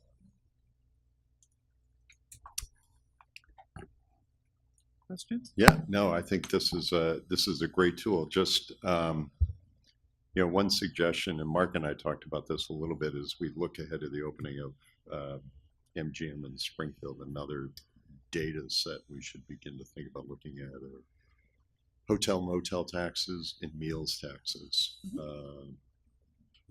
MGM is going to have a hotel. MGM is going to have restaurants. Looking at what the impact would be to the neighboring communities that collect that, and that's a local tax revenue source. I think is something that we should keep an eye on. Absolutely. Thank you for the suggestion. The nice thing about all of these applications is we're constantly building them and constantly taking suggestions and looking into new data sources. So we'll definitely look into that. Thank you.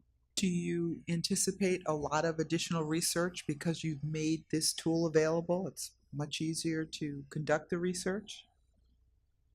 I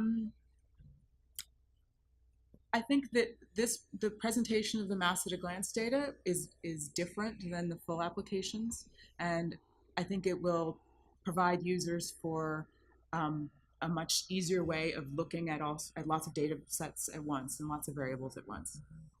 Yeah, I think the challenge that we had sort of with the first set of applications was that they were very much more oriented towards people who wanted to research a single variable.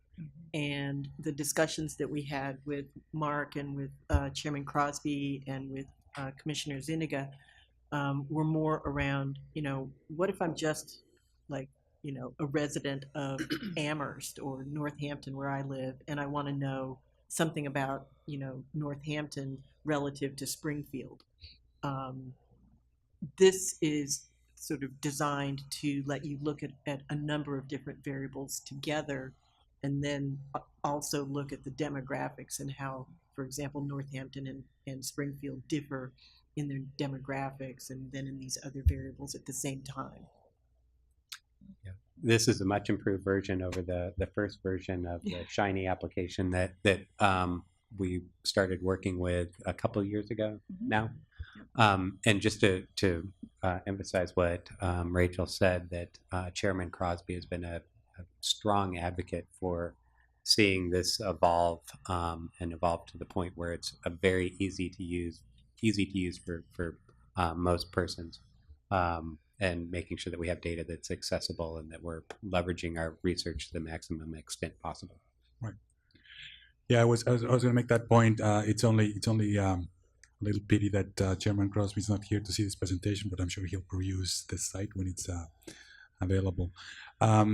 There's something that I've I've thought about with this setup another time, and that is that I see there's at least two audiences. There's probably more that will come to a site like this, and those are people wanting to do research that understand standard deviation and things like that, and maybe can download the code or what have you. And that's great. We really hope, to your earlier question, Commissioner, that the hope is that more can come through that effort, through the survey tool that you have put in here, or even people will likely pick up the phone and contact you, I hope, to think about variables or data sets or additional research. The balance, it occurs to me, of people who might come in and see some of these data is the general public, of course, and that's very much in the mission that we have and is embedded in the statute. The one little thing that I worry about is the attribution error or the attribution bias. If somebody like me looks at some of those graphs and see that there's something going on in Plainville, but does not really understand that there may be a standard deviation in those graphs that you were presenting relative to the population under 30, might come away with the feeling that there is something going on in Plainville, and maybe it's just an effect of the variability on that data set or that graph. I don't think there's any sort of solution for that minor concern that I bring. I think the benefit greatly outweighs it, being it open and for people to make their own research conclusion or combining of the variables.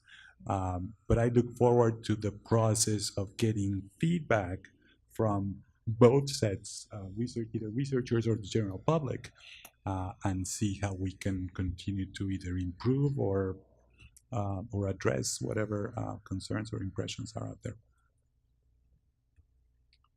Yeah, we walk that fine line all the time between someone who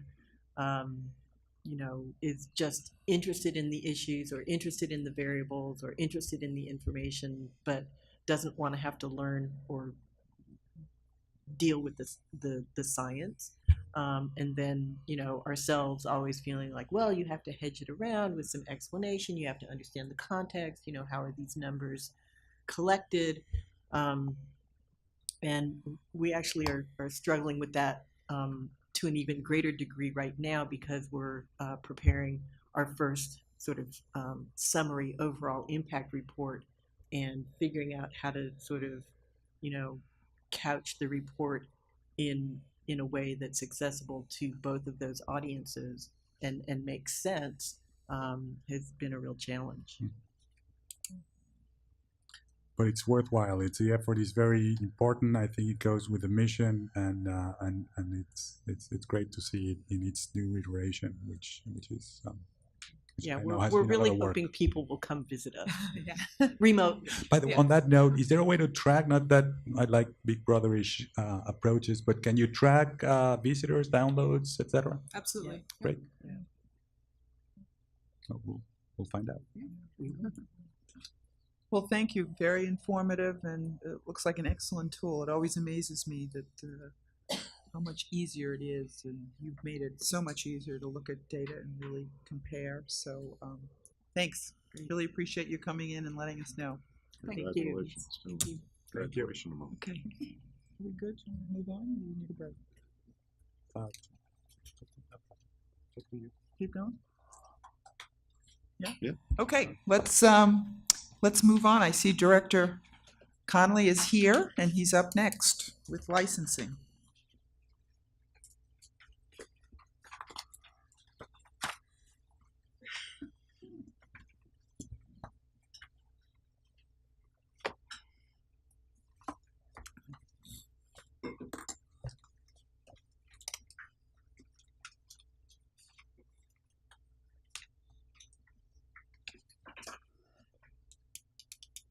I have to check my watch, make sure it's still morning. Good morning, Madam Chairwoman and Commissioners. Good morning. Morning. I'm here today with Kim Dixon, who's the Vice President of Human Resources from Plainridge Park Casino, to put forward a number of positions for exemption with the recommendation of the commission staff that these positions be exempted.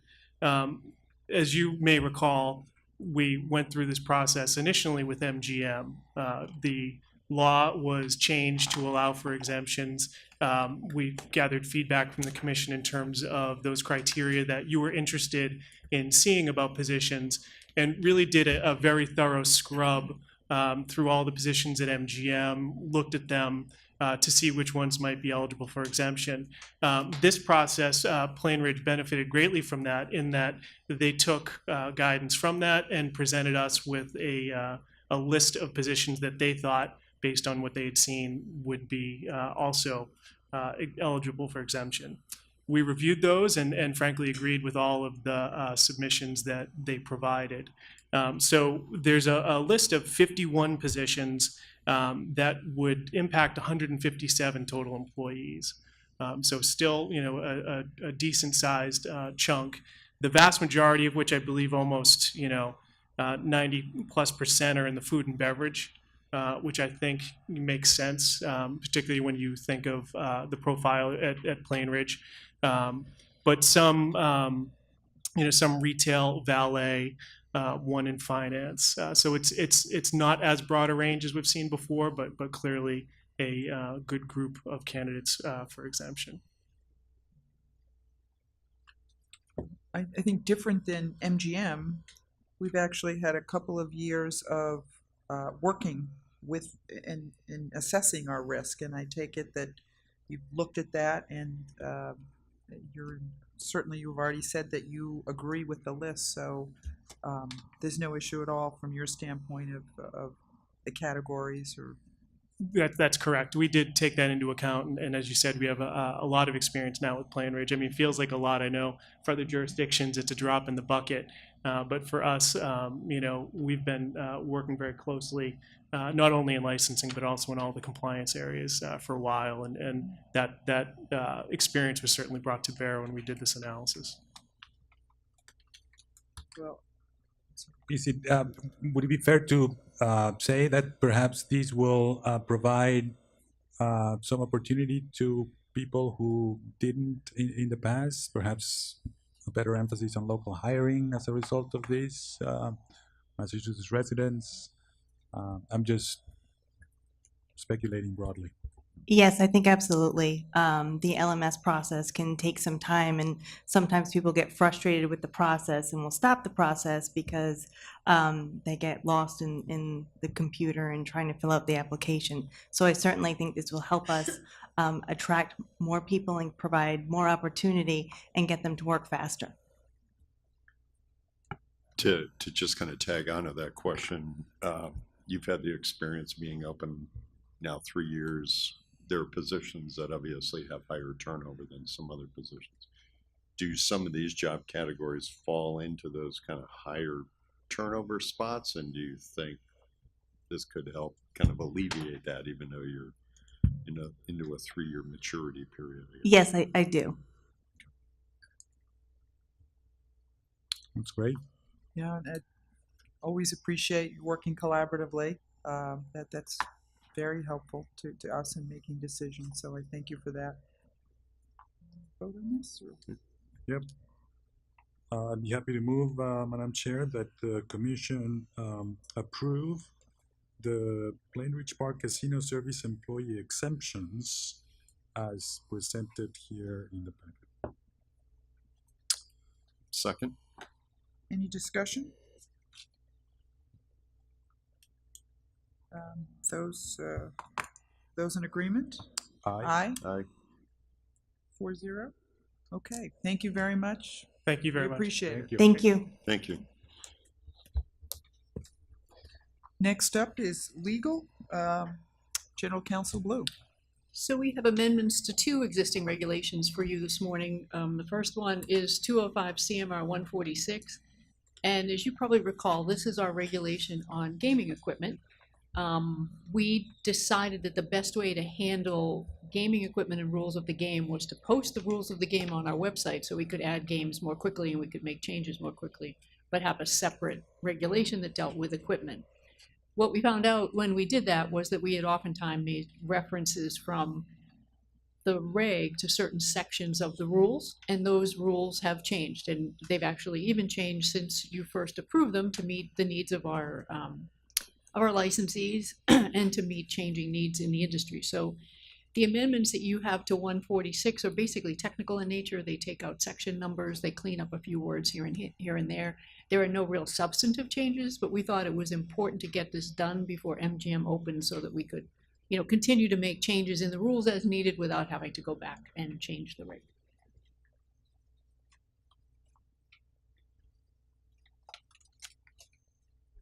Any questions? So is this, I'm sorry if I missed this when you were introducing this.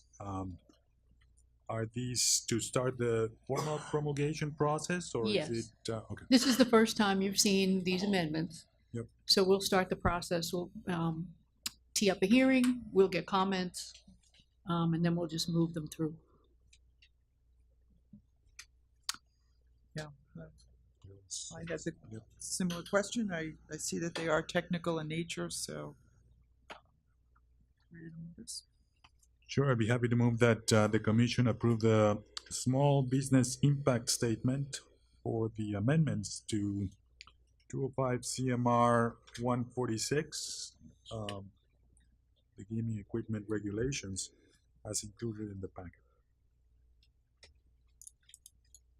Second. Discussion? All those in favor? Aye. Aye. 4-0. I further move, Madam Chair, that the commission approve the version of the amendments to 205 CMR 146, the gaming equipment regulations as included in the packet, and authorize staff to take all steps necessary to begin the regulation promulgation process. Second. Discussion? All those in favor? Aye. Aye. Aye. 4-0. Thank you. The second regulation in your packet, or the second amendment to 134.03, as you will remember from PPC, we know that the licensees oftentimes have folks come from their other properties to help with the opening of a new casino. So we let, in our regulations, those folks come and we let them stay for a certain amount of time without having to go through the licensing process. This amendment gives the IEB some discretion to let those folks stay a little bit longer. And I think that makes sense, particularly when you're looking at a Category 1 casino. There may need to be some folks from other properties there for a little longer time. So that's what this amendment is designed to do. And we have folks from the IEB that, if you have questions on this amendment, they'll be happy to address them. Questions? I did. When I first looked at this, the only hesitation I have is there's no end date to it, like there's with the other provisions. And I would feel more comfortable if, after consultation with the companies, there is an end date, 6 months, 9 months, 12 months out from the date of the issuance of the operation certificate. The reason I recommended that not be put in is I didn't really want to tip our hand if we were having problems, that, hey, there are problems and everybody across the country comes and tries to capitalize on it. That was my hesitation to put an end date in there. I still have concerns with, I would want to know about it. Yep. And so that not anyone else, the concern is the commission might not know about it, and then also the obligations they have to comply with other employment issues and stats. Great. I would want that to come before the board. So if there can be a discussion about what is a reasonable time, 6, 9, 12 months out, if there are still problems at that point, I think we have a bigger topic to I don't disagree with that. And we could also do something with maybe a generous, not that would be our default, but have a more generous provision, whether it's 6 or 9 months, and say, don't take that as our standard. Take that as our outside, and it's got to be fixed by the. I have 2 points on that, but to that end, it is at least conceivable that with whatever set time frame, that the operator can actually just rotate a new set of of employees, correct? To come from just a different property. We're not going to do this where they go back for a day and then come for another night. No, not that, but the involvement Sure. is on a person. Yes. And if the idea is to provide, just temporary relief while there's some the learning curve, that could very well be in the form of just simply another whatever person may be. Right. I actually thought of this just recently. We've also had the notion of delegating a lot of these judgment calls on an exception basis to the executive director. Is that something that we could embed in this regulation? as well, this We process? could. I think to Commissioner O'Brien's, I'd be comfortable with that as long as and I would, but you never know. I would just say you should do it based on the position, not the personality, right? That there be a subsequent reporting requirement back to the commission, right? So if the executive director exercises his or her authority, then there be a subsequent reporting requirement back to the commission. So in other words, So if what you does that said, mean? so in other words, if you said the executive director has the authority to, extend on an emergency basis for 2 or 3 months or something like that, that would be fine. And I don't know if you have to write it in the regulation, but I certainly inherently I would report that. Right. If I exercise any authority that's delegated to me, I'm going to report that back to the commission. And that's part of why I'm thinking about it. If we simply substituted the bureau with the executive director, it would accomplish what Commissioner O'Brien was saying. In addition to whether we put a time limit or not, would it? Without an explicit reporting requirement doesn't truly address the concern that I had in the longer term in there being an issue. It's not that I don't think IB would have the ability to sort of make that judgment call internally. It's just that there be an outside window to it. So if there is something endemic and it's indicative of a problem, that comes back before the full commission. That's my concern. And certainly this is, put into place, the intention is for that short period of time to have the ability to use some experienced people from other jurisdiction to, get Springfield off the ground. And MGM is not incentivized to extend that period. It's very expensive for them. They're taking people away from their full-time jobs and personal reasons. It's a burden for people to be here, away from their homes for an extended period of time. So there is every expectation that this will not extend for a lengthy period, but the purpose is if, and IB may be the one who identifies that, a certain area just needs a little more time, a little more expertise to be embedded in there. Definitely, if this gets, goes into the multiple months long period, it would be emblematic of something more problematic. And the way it's drafted now, there is a requirement, if it gets extended even beyond the 30 days, that there be training plans that have to be submitted that are, addressing this more long-term issue. So I get it, definitely an end date is an option, but I just wanted to emphasize that I think all parties are very geared towards streamlining that period to be as efficient as possible and ensuring readiness as quickly as possible.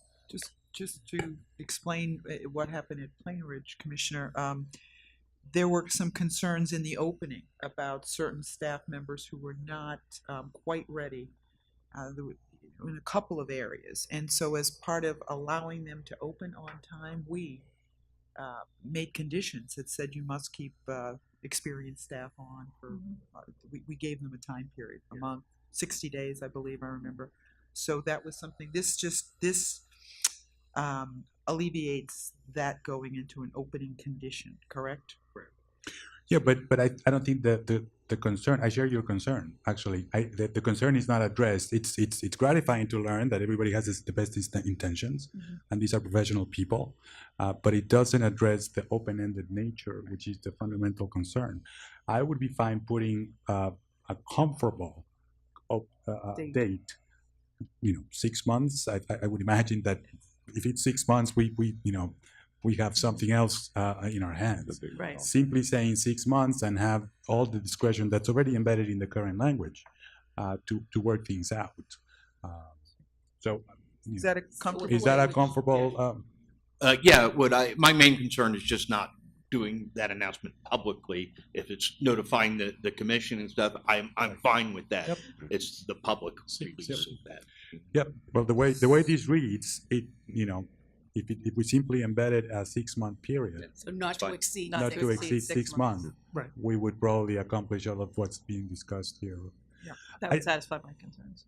I should mention, I think 6 months is more than comfortable. We are in a very different position from when we opened Plainridge. We have a central monitoring system that our people are using very comfortably and have been reconciling for a number of couple of years now. So there's a new process granted with table games, and that's an area to think about. But I think that the universe of potential topics to think about is greatly reduced compared to Plainview.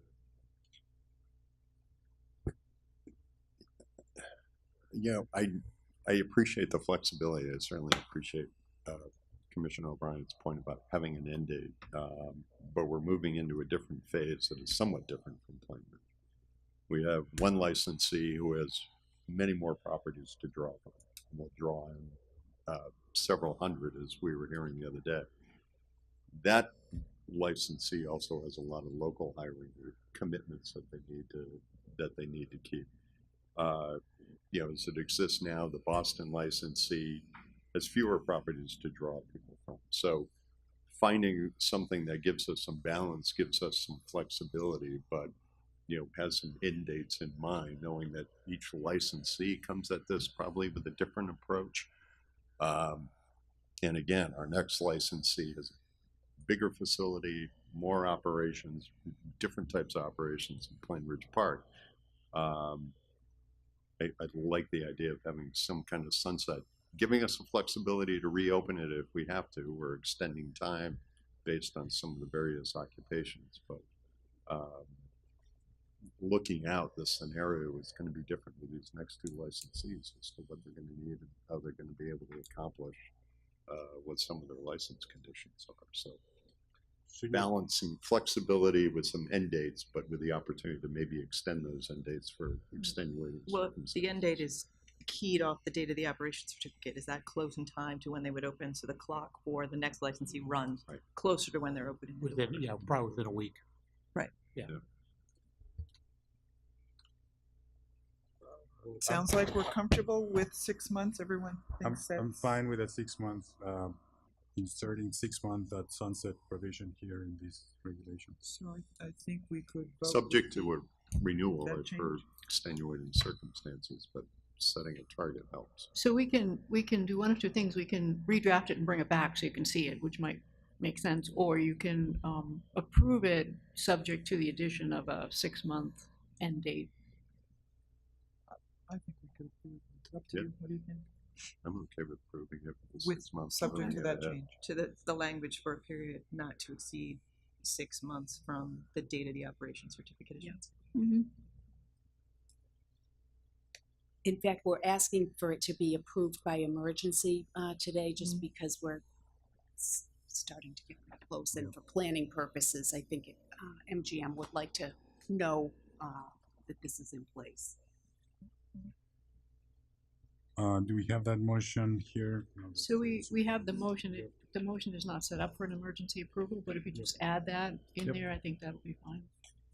Well, I'll be happy to move, Madam Chair, that the commission approve. Does it have an associated?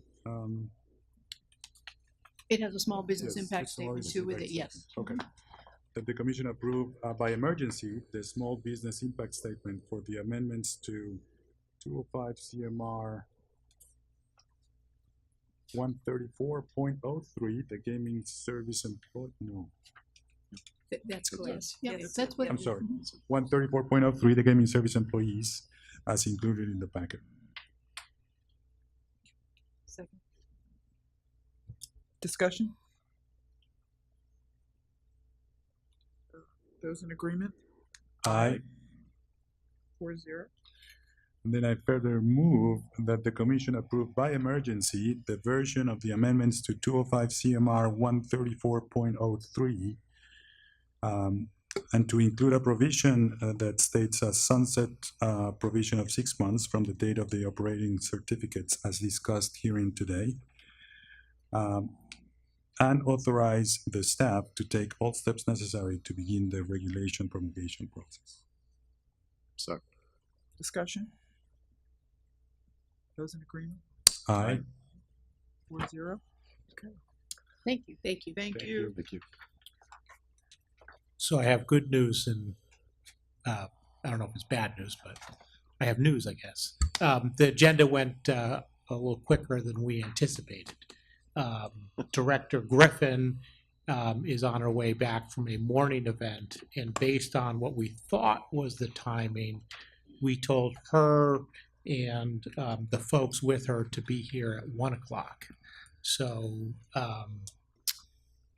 The good news is we have 1 hour for lunch. so, yeah, well, there you go. Thank you. The glass is half full. We have 1 hour for lunch, and we can either do commissioner updates at the end of.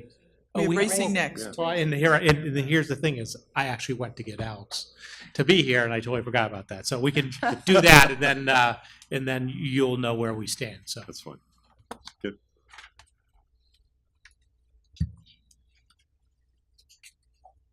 Good afternoon, Commissioners. Good afternoon. Good morning, Doctor. So today, on the agenda, we have the annual payments. It's by statute 128A, Section 5H4, that $65,000 annually is paid to an organization that is determined to represent the majority of jockeys. So this is something that we've been doing routinely, and the Jockey Guild is the organization that the money has gone to. Every year, I double-check the license jockeys at Suffolk Downs against the membership at the Jockey Guild to make sure that that is the group, and it is. What they've done is with the decreased days of racing at Suffolk, some of their original requirements have changed. So what they did last year was they came forward with some changes for the active rider qualifications, and Catherine Blue and I looked at them and thought they were reasonable and approved it. And then this year they came back with some changes to the retired jockeys. And we just thought that it probably should be brought in front of the commission as an update and to see if there were any concerns with it. Again, it looks reasonable. It reflects the changes, again, at Suffolk. I did get some late information from them on the program. They do give the total amount of the money out every year. It's split between the jockeys that apply for it. The majority of those are active jockeys, and there's also a few retired ones and a few permanently disabled jockeys. In just some numbers from 2012, there were 27 active jockeys, 2 retired jockeys, and 2 permanently disabled that were given the money for a total of 31.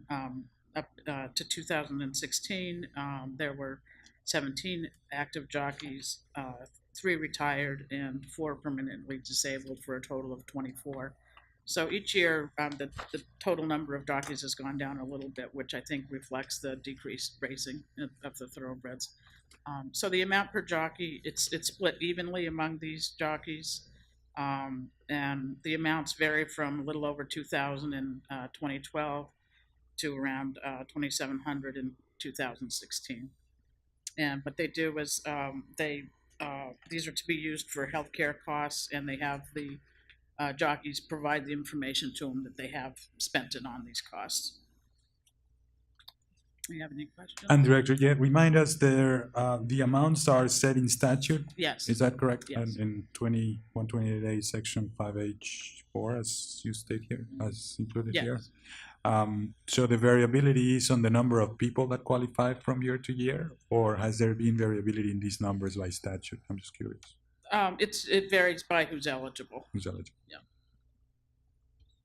So this language was changed by the Jockey Guild, Right, they're the ones who This came is up their with language. the eligibility requirements. and it more accurately reflects the racing environment right now in Massachusetts. Right. Oh, but the language is not to the statute, it's to their. Correct. No, the qualifications. statute's very Yeah. general, it just says to give the money to the group. And these aren't part of our regs at all. It's what the guild has come up with, what reflects, they do these programs all over the country, and they get money from other sources, obviously, too. And so this is what works in their mind for their jobs. So this is more of an FYI that the language has changed. You're Right. informing us of that. Right. So it's really on them if by changing their eligibility, it increases the number, decreases the number, change the payment structure and everything else. We just have a set Right. amount that we hand to them every year to make their payments. Right, correct. All right. Well, I think there's no vote needed. We appreciate the information, and thank you for staying on top of this issue. Thank you. Thank you. Thanks, Alan. Well, why don't we take a lunch break and be back at 1 o'clock? Very good. Sounds good. Okay, good afternoon. We're going to resume our public meeting, and we have workforce Excuse me. development, and I'm going to turn it over to Director Jill Griffin. Good afternoon, Commissioners. Good afternoon. As you remember, at your last meeting in Springfield, we had two grantees present to you from Western Massachusetts, the Hampden County Sheriff and the Quabog Valley CDC. And we have two representatives, two organizations here today who received the grants to expand economic access in the Commonwealth's new casino industry. So I wanted to briefly introduce them and have them briefly describe their work, their organization, and how they intend to help residents connect to opportunities at the casinos. So first, I have Lisa Wong, who's Deputy Director of the Asian American Civic Association, and to her right is Ivy Ma, who is the Employment Center Coordinator, also with the Asian American Civic Association. Well, thank you for having us here today. We're so pleased to be part of the Expanding Economic Access Project.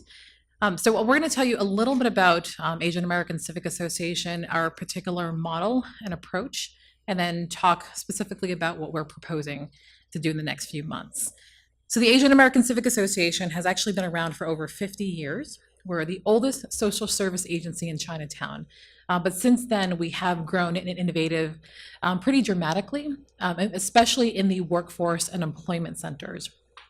We were one of the first to offer robust education services specifically for Asian Americans, and we've expanded to serve immigrants, and we now serve immigrants from over 125 different countries. And we also have recently worked with economically disadvantaged individuals and families from the greater Boston area. So our services are seeing a lot of greater demand. So we have developed a continuum of care model where essentially somebody comes in at any point in the economic spectrum, and we have services and referral systems to help them out. So what's really great about our model is that we have many long-time staff who have been in the community for a number of years. So we've built up a lot of trust. So we see that individuals will come to us for one particular reason or the other. And we provide robust social services. We have long been led by a lot of social workers who really have that wraparound approach. Everything from food and housing to any kind of social or health services that they need, we will help to provide or to refer them. But we also have really robust education and workforce development programs. So individuals that are coming in are hope is not just to help them with what they need at the moment, but to help them achieve economic self-sufficiency. So really work with them over a number of years to get better living conditions for them and their family, and a better economic social standing. So along those lines, we actually have a very well-recognized education program that not only teaches elementary English, but also teaches English up to the point where we are sending people to colleges and careers. And of the 86 community-based organizations funded by the Department of Elementary and Secondary Education, we have ranked #1 in the past 4 years for sending students to college. So again, very long and storied reputation.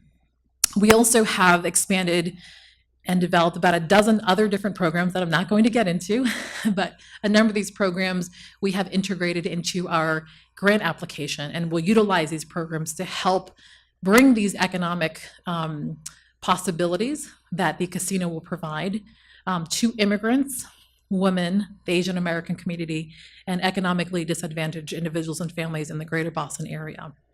So our approach specifically in this grant objective is to help connect a lot of people in this area to the economic opportunities that are available at the casino. Again, targeting low income, targeting immigrants, women, minorities, and so on. We have a number of different ways that we do this, and our employment specialists will talk about that. But what's really great is that we can help people at any level of readiness to achieve economic success when it comes to area jobs, including the casinos. So if they need help improving their English, we can provide that. If they need specific job training skills, we can do that as well. If they need temporary or permanent housing or other ways to stabilize their life situation, we can help them with that. We have a very robust outreach program, and we have a number of community-based partners. So we have a lot of folks that we can access because of our long standing in the community and because of the trust and relationships we've built. So we will do a lot of robust outreach to communities that might not normally know about the opportunities at the casino. And then once we bring them in, there's a whole myriad of services that we have, including job fairs, job readiness programs, placing them into short-term and long-term training programs, and so on. What also makes us very unique is that we have some very specialized programs. So for example, we have a program called the Mulan Society that focuses on immigrant women. And we really help them with everything from English, job training, immigration services, and we help them achieve great careers. So this is one of the programs that we have where we will help these women access jobs at the casinos. We also have a very unique program, and we don't know if anybody else offers this because we haven't found it, where we target highly educated immigrants. So imagine you're a heart surgeon who's driving an Uber. We have a program specifically designed for highly educated immigrants who have some sort of barrier to employment here, and they're vastly underemployed. It could be credentialing, it could be a little bit of a language barrier, it could be confidence, it could be some other stabilizing that they need in terms of needing a quick job to get a wage. But we have a specific program we've run for 3 years designed to work with this community, to find and work with this community. And we believe that these are individuals, we've seen them placed in hospitals, IT, human resources. So when we think about the myriad of jobs available at the casinos, we could definitely connect a lot of highly professional individuals who want to get out of a low-wage job and into a meaningful career. So with that, I'm going to turn it over to Ivy Ma, who is our employment specialist. Hi everyone, this is Ivy, and I'm an Employment Center Coordinator at AACA. So on October 20, 2016, the first time AACA partnered with Anchor Boston Harbor to host an information section. In 2 hours, we have more than 200 people attend that information section, which was a great success. And since then, AACA Employment Center has continued to work with the interest candidate per pre-screening resume and their qualification. or refer them to different English training program, computer skill training program, or social service or benefit program for those people in need. So I'm so glad we got this grant, and by using this reward grant, we are focused on 3 different things. First will be the outreach. We targeting Everett and the surrounding area for the surrounding community for promoting and increase the awareness of job opportunities. AACA has a big connection with community-based organization around the Greater Boston area, such as ABCD, Bridge Over Troubled Water, Greater Modern Asian American Community Coalition, Europe, Greater Boston YMCA. They do have all different kind of job training program for those talent candidate who is ready for the casino job. So, and we will also use our social media ways. We'll share all the job information through our own newspaper, Sampan newspaper, as well as other community-based social media. And we will also share all the information through our email list in our database. So the second thing, we'll organize and also hosting workshop and job fair at our agency and partner with the casino. We are going to make the workshops, for example, for application and resume support workshop. And we will have a mock interview workshops, which we probably will invite those specialists in different field from, for example, casino or different field in different industry. And they will come over to our agency and to do some formal professional mock interview. And also we will make some workshop for specific different job areas. For example, customer service field, facility maintenance, IT, finance, and hospitality, which relate to all different area in the casino. So we are going to make information career information section at the agency as well, which is for our internal student clients, for people referred by different community-based organization, and also for the working clients. The third thing, we're recording demographic information by using our data system, and for defining the success through the client tracking system as well. So this is what we are planning to do for the upcoming 2 months. Thank you. Any questions, commissioners? Did I hear you say that you have a piece of your training on confidence building? Is that right? That's interesting. I hadn't heard that before. So you just train people how to go in and interview and be more confident about being able to do the job? Yes. We do it through classroom assistance, but we also, Ivy mentioned mock interviews.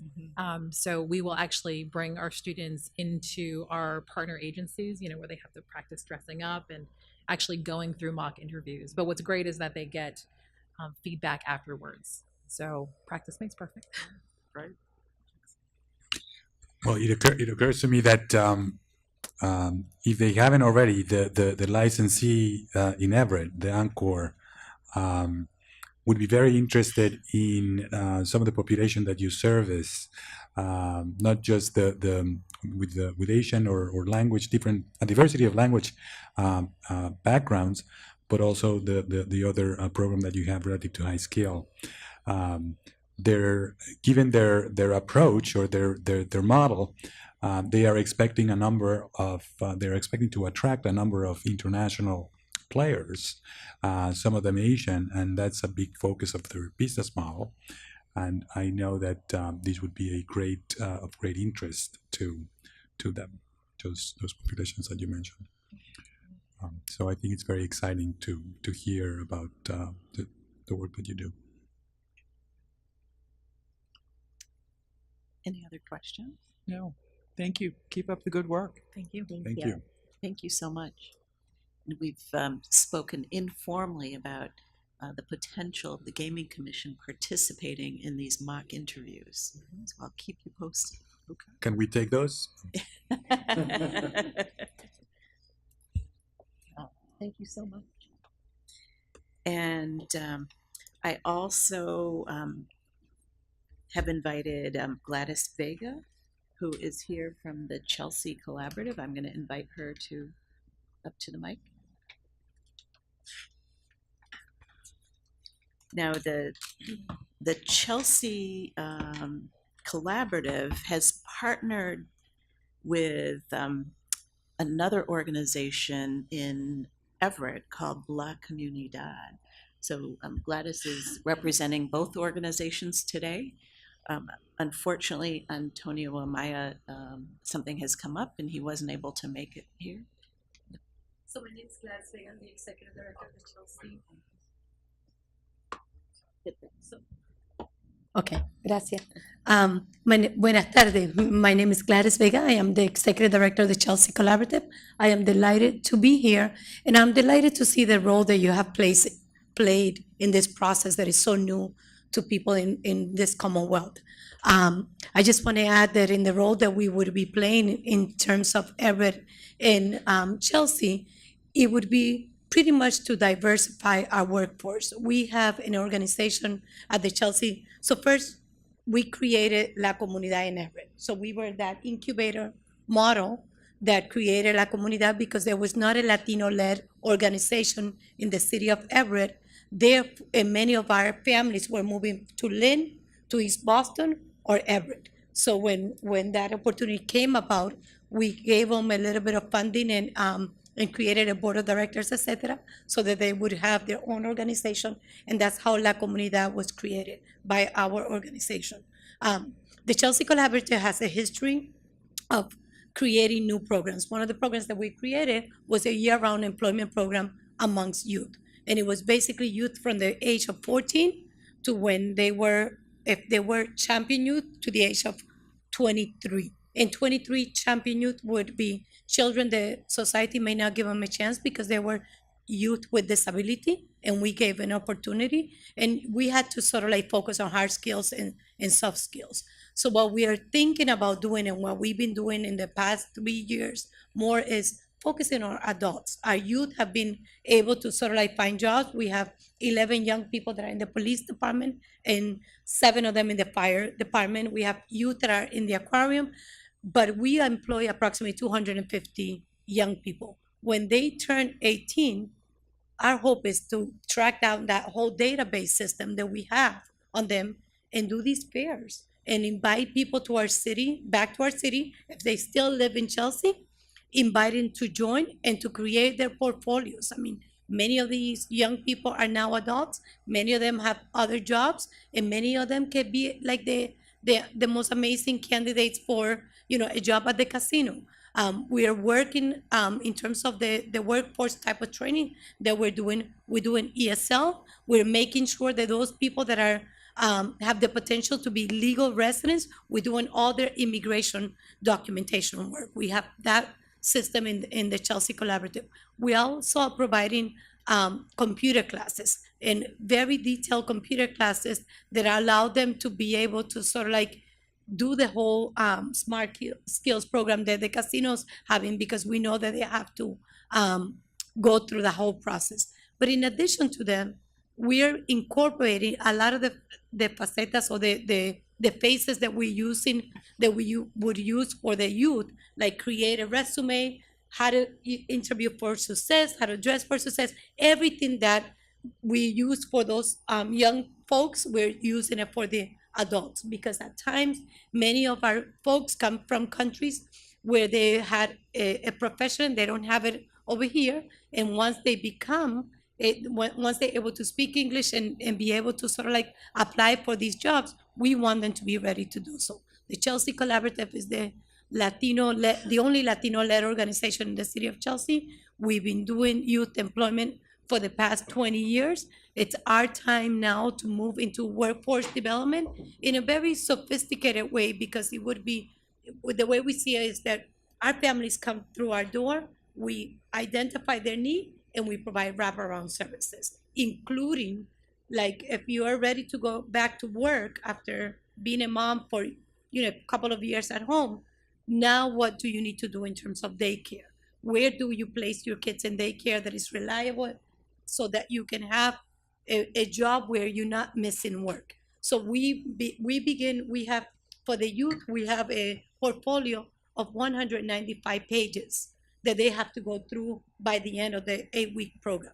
For the adult, that's pretty similar to what we're planning to do. We're using Signaling for Success curriculum so that they're able to basically, when they go through our program, that they're able to complete the program and be able to apply for a job without being shy about it, without being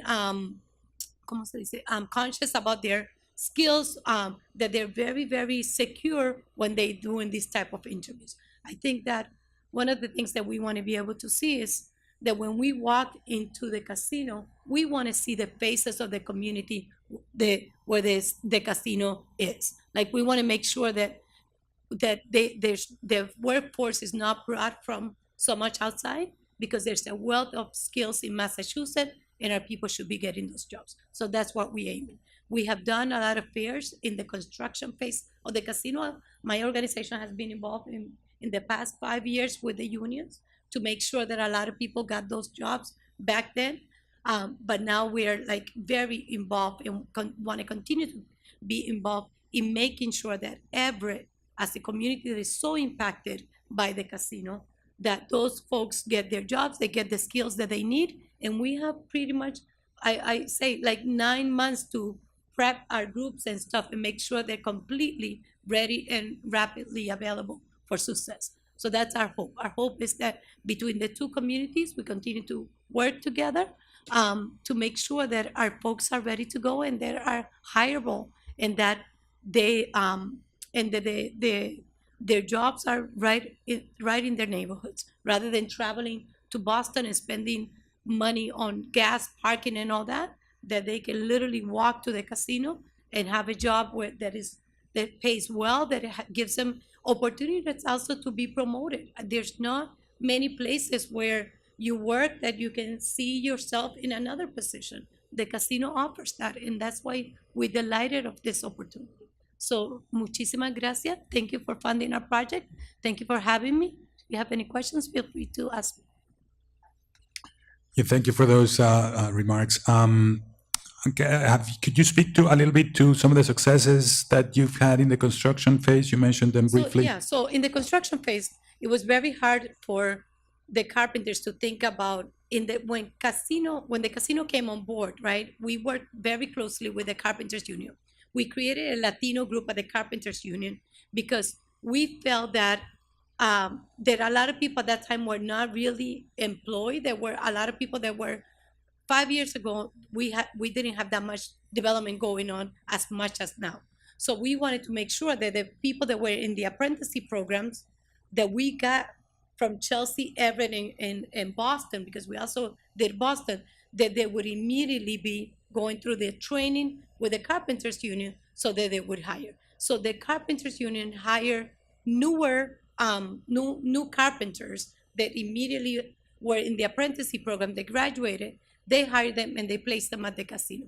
The only thing that happened was that not that many people came from Everett and Chelsea. And that was our big criticism, that we helped them recruit largely Latinos, but not all the Latinos they got to which is okay because it was still a very diverse force. So I was extremely satisfied because the people of color were getting jobs and they were getting the skills needed to do their jobs.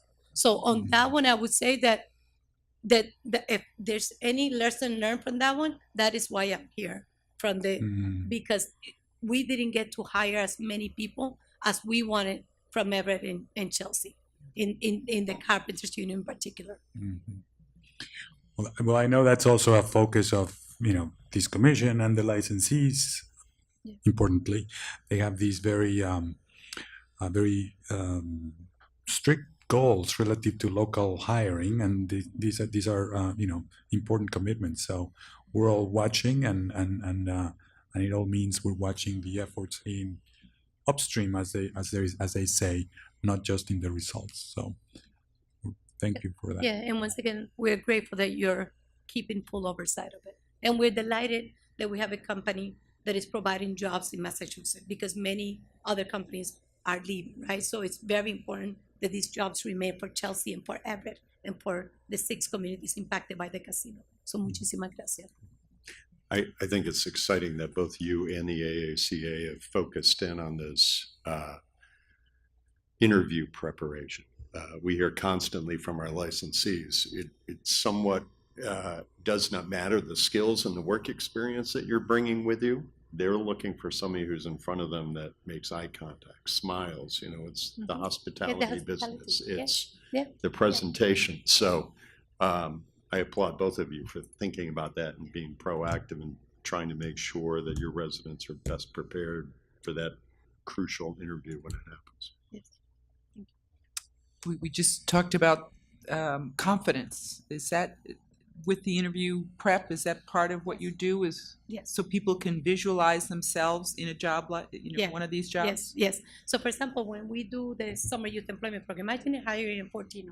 So in Chelsea, those jobs were basically, with all the respect, at times it used to go for the politicians' sons. There was not a process. There was not a lottery. We do a lottery. We begin, kids applying, 700 of them. We put all the 14-year-olds that have never worked before in the lottery, and we pull as many of those youth. We still have the chief of the police interviewing them, the superintendent of the school, and one of my staff. And the only reason we do that is because they have to think that this is their first experience, and that's where they get the best skills in terms of their good, the characteristic of a good skills and good habits beginning your first job. If you don't show up on time to a job and stuff, you're creating habits that may not help you in the future. So although they're only 14 years old, we give them one break, and then there's consequences, and they need to learn that. So the whole idea of us is doing the same with our adults, that they're going to be sort of like interviews, and they're going to be able to sort of like pretend that they're in a setting, and that if they want this job and they really need it, they have to go through the process. But it's part of that whole thing that they have to feel very secure about interviewing for success. If they want to aim for that, we got to teach them, and we're in the business of doing that. Great. Thank you. Thank you. Thank you very much. Just to summarize, we were able to give 6 grants, totaling in just under $75,000, and these are modest grants to be used for the end of this fiscal year, but you can see the impact that this program will have, and we do plan, pending availability of funds, to reissue an RFP for next fiscal year.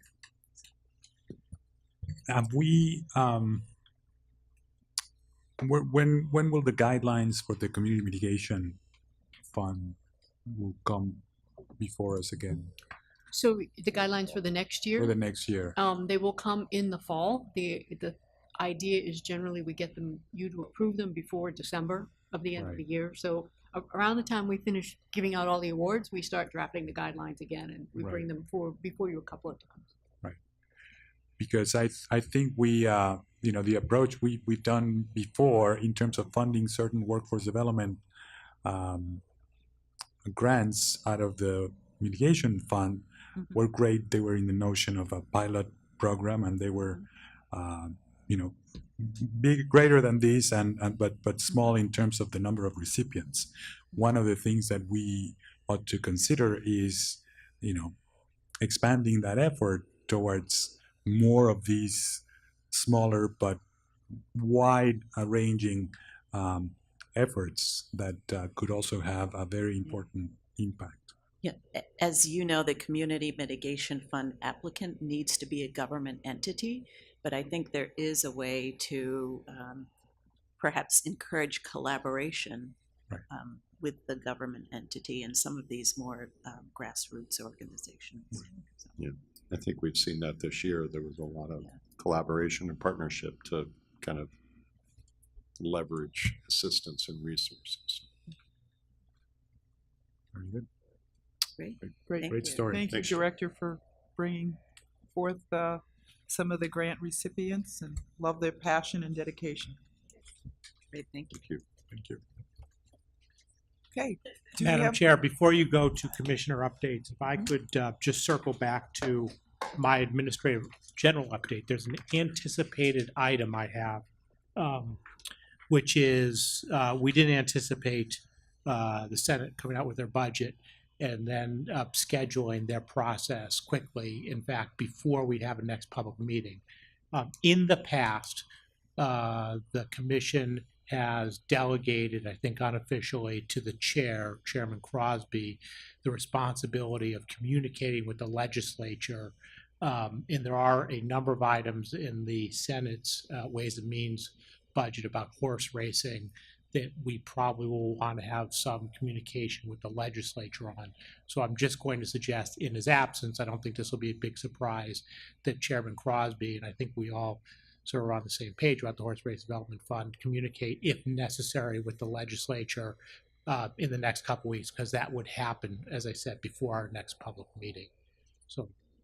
So you're asking that Chairman Crosby have the authority to go and do? Yeah, continue as we have in the past. I'm not going to ask for a formal vote. We didn't put this in the agenda. It was an unanticipated item, but I think we sort of operated that way in the past. So I guess if there's no major objection, I would suggest to him he operate in that fashion. I agree. I mean, I am operating under the default notion that we've already done that, and anything that came up, he would be the go-to Exactly. person. I think we with- have. It's just now we know. did it at a macro level. Now we Right. have the micro of Right. particular amendments, which may not pass, by the way. They may, they Right. may not, but I suspect they'll say, Gaming Commission, how do you feel about this racing amendment? Right. I agree. That's totally appropriate and probably necessary in the Yes. next couple of weeks. Thank you. I'm done. Thank you. Do we have any commissioner updates? Yeah, I have two. Ed, our executive director, referenced one of those already.